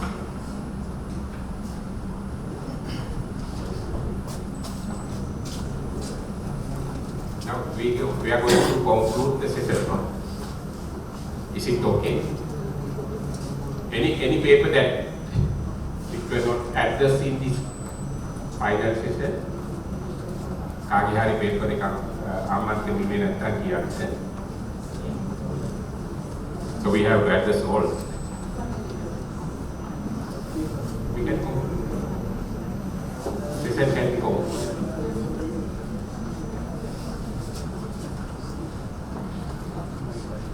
So So our co-chair is present in the concluding remarks, okay? The head of the Department of Legal is starting from the Open University. So while appreciating his service for this conference and facing the event, I invite him to share his final remarks.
Okay, thank you very much.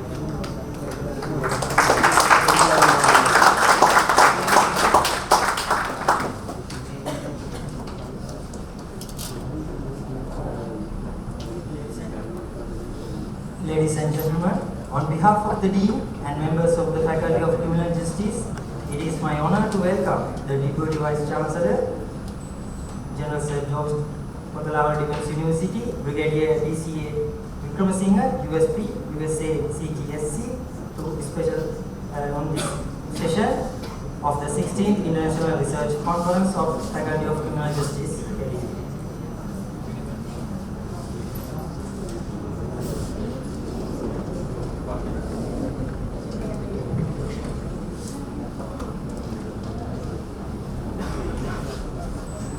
Now I respectfully invite Brigadier DCA Wickramasinghe, USP, USA CTSC, Deputy Vice Chancellor of General Sir John Gokarella Defense University, to award the certificates of presenters.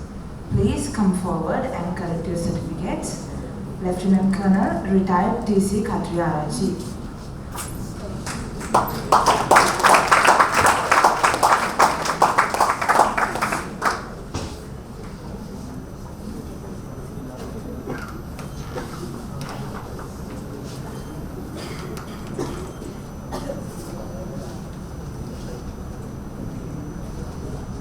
Mr. Siriwardena.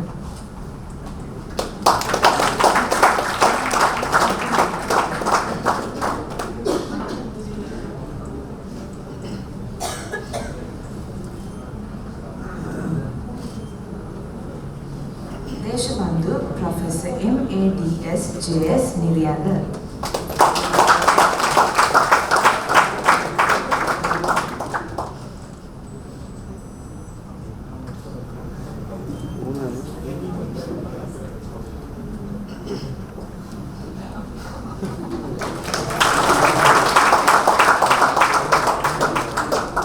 Miss A.H. Wijayath.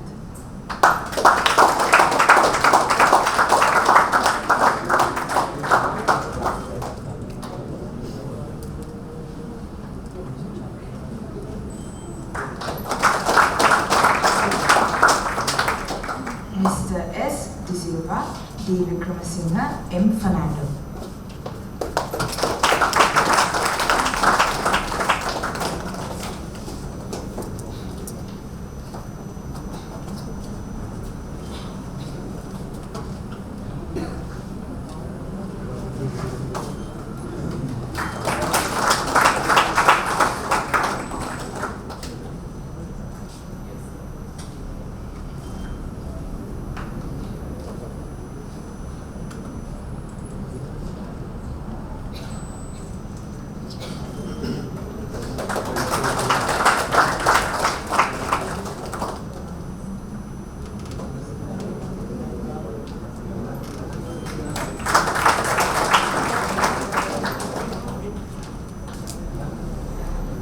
Sub-Inspector RPNHR Rajapaksha.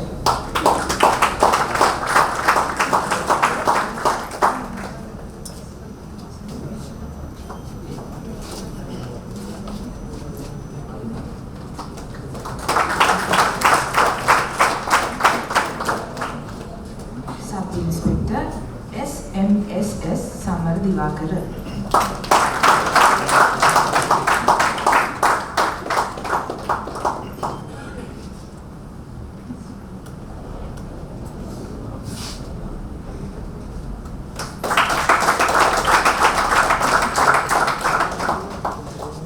Sub-Inspector UGDS Karyavasam.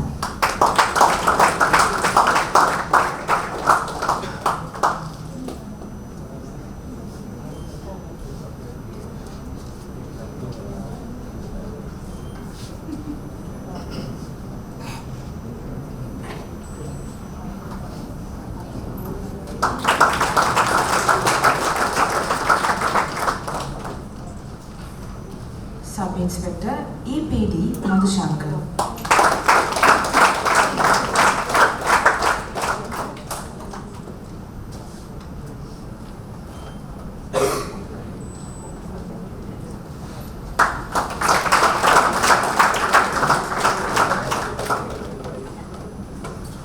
Miss H. De Silva.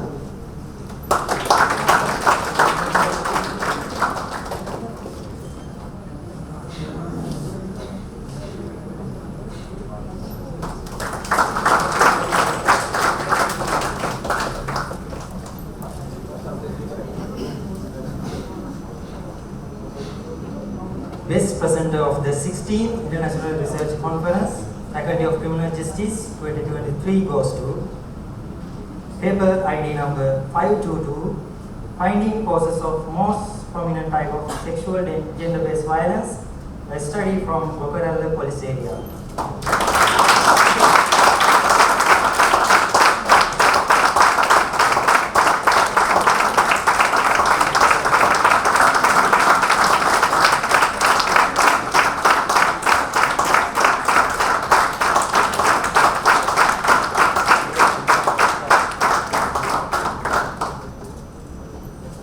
Now, I would like to invite Deputy Vice Chancellor to award token of appreciation to Session Chair, Professor W.M. Dhanapal.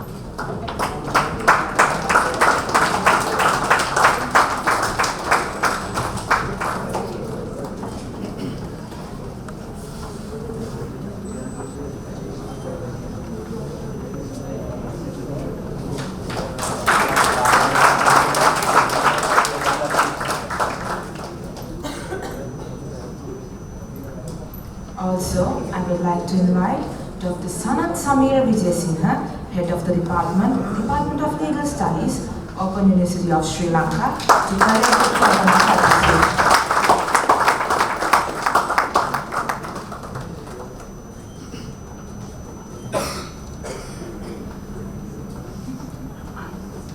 Also, I would like to invite Dr.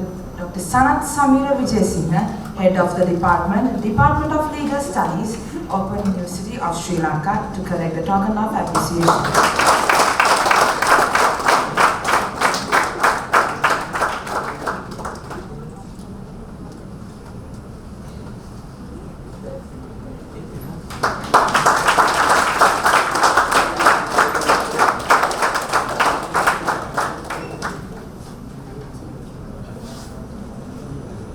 Give a round of applause to the successful event, International Research Conference 2023.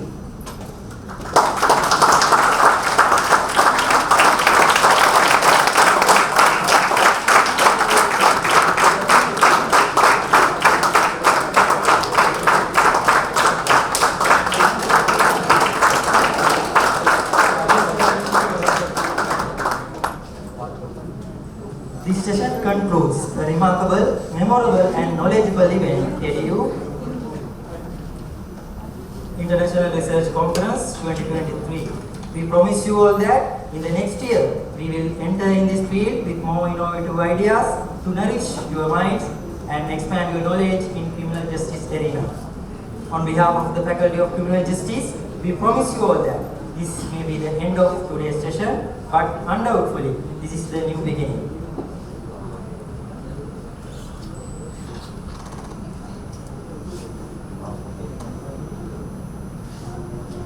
Thank you very much and have a nice day.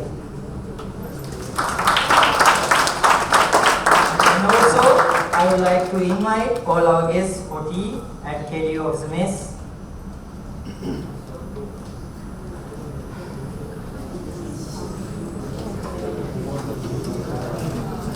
Now, I would like to invite all our guests for group photo.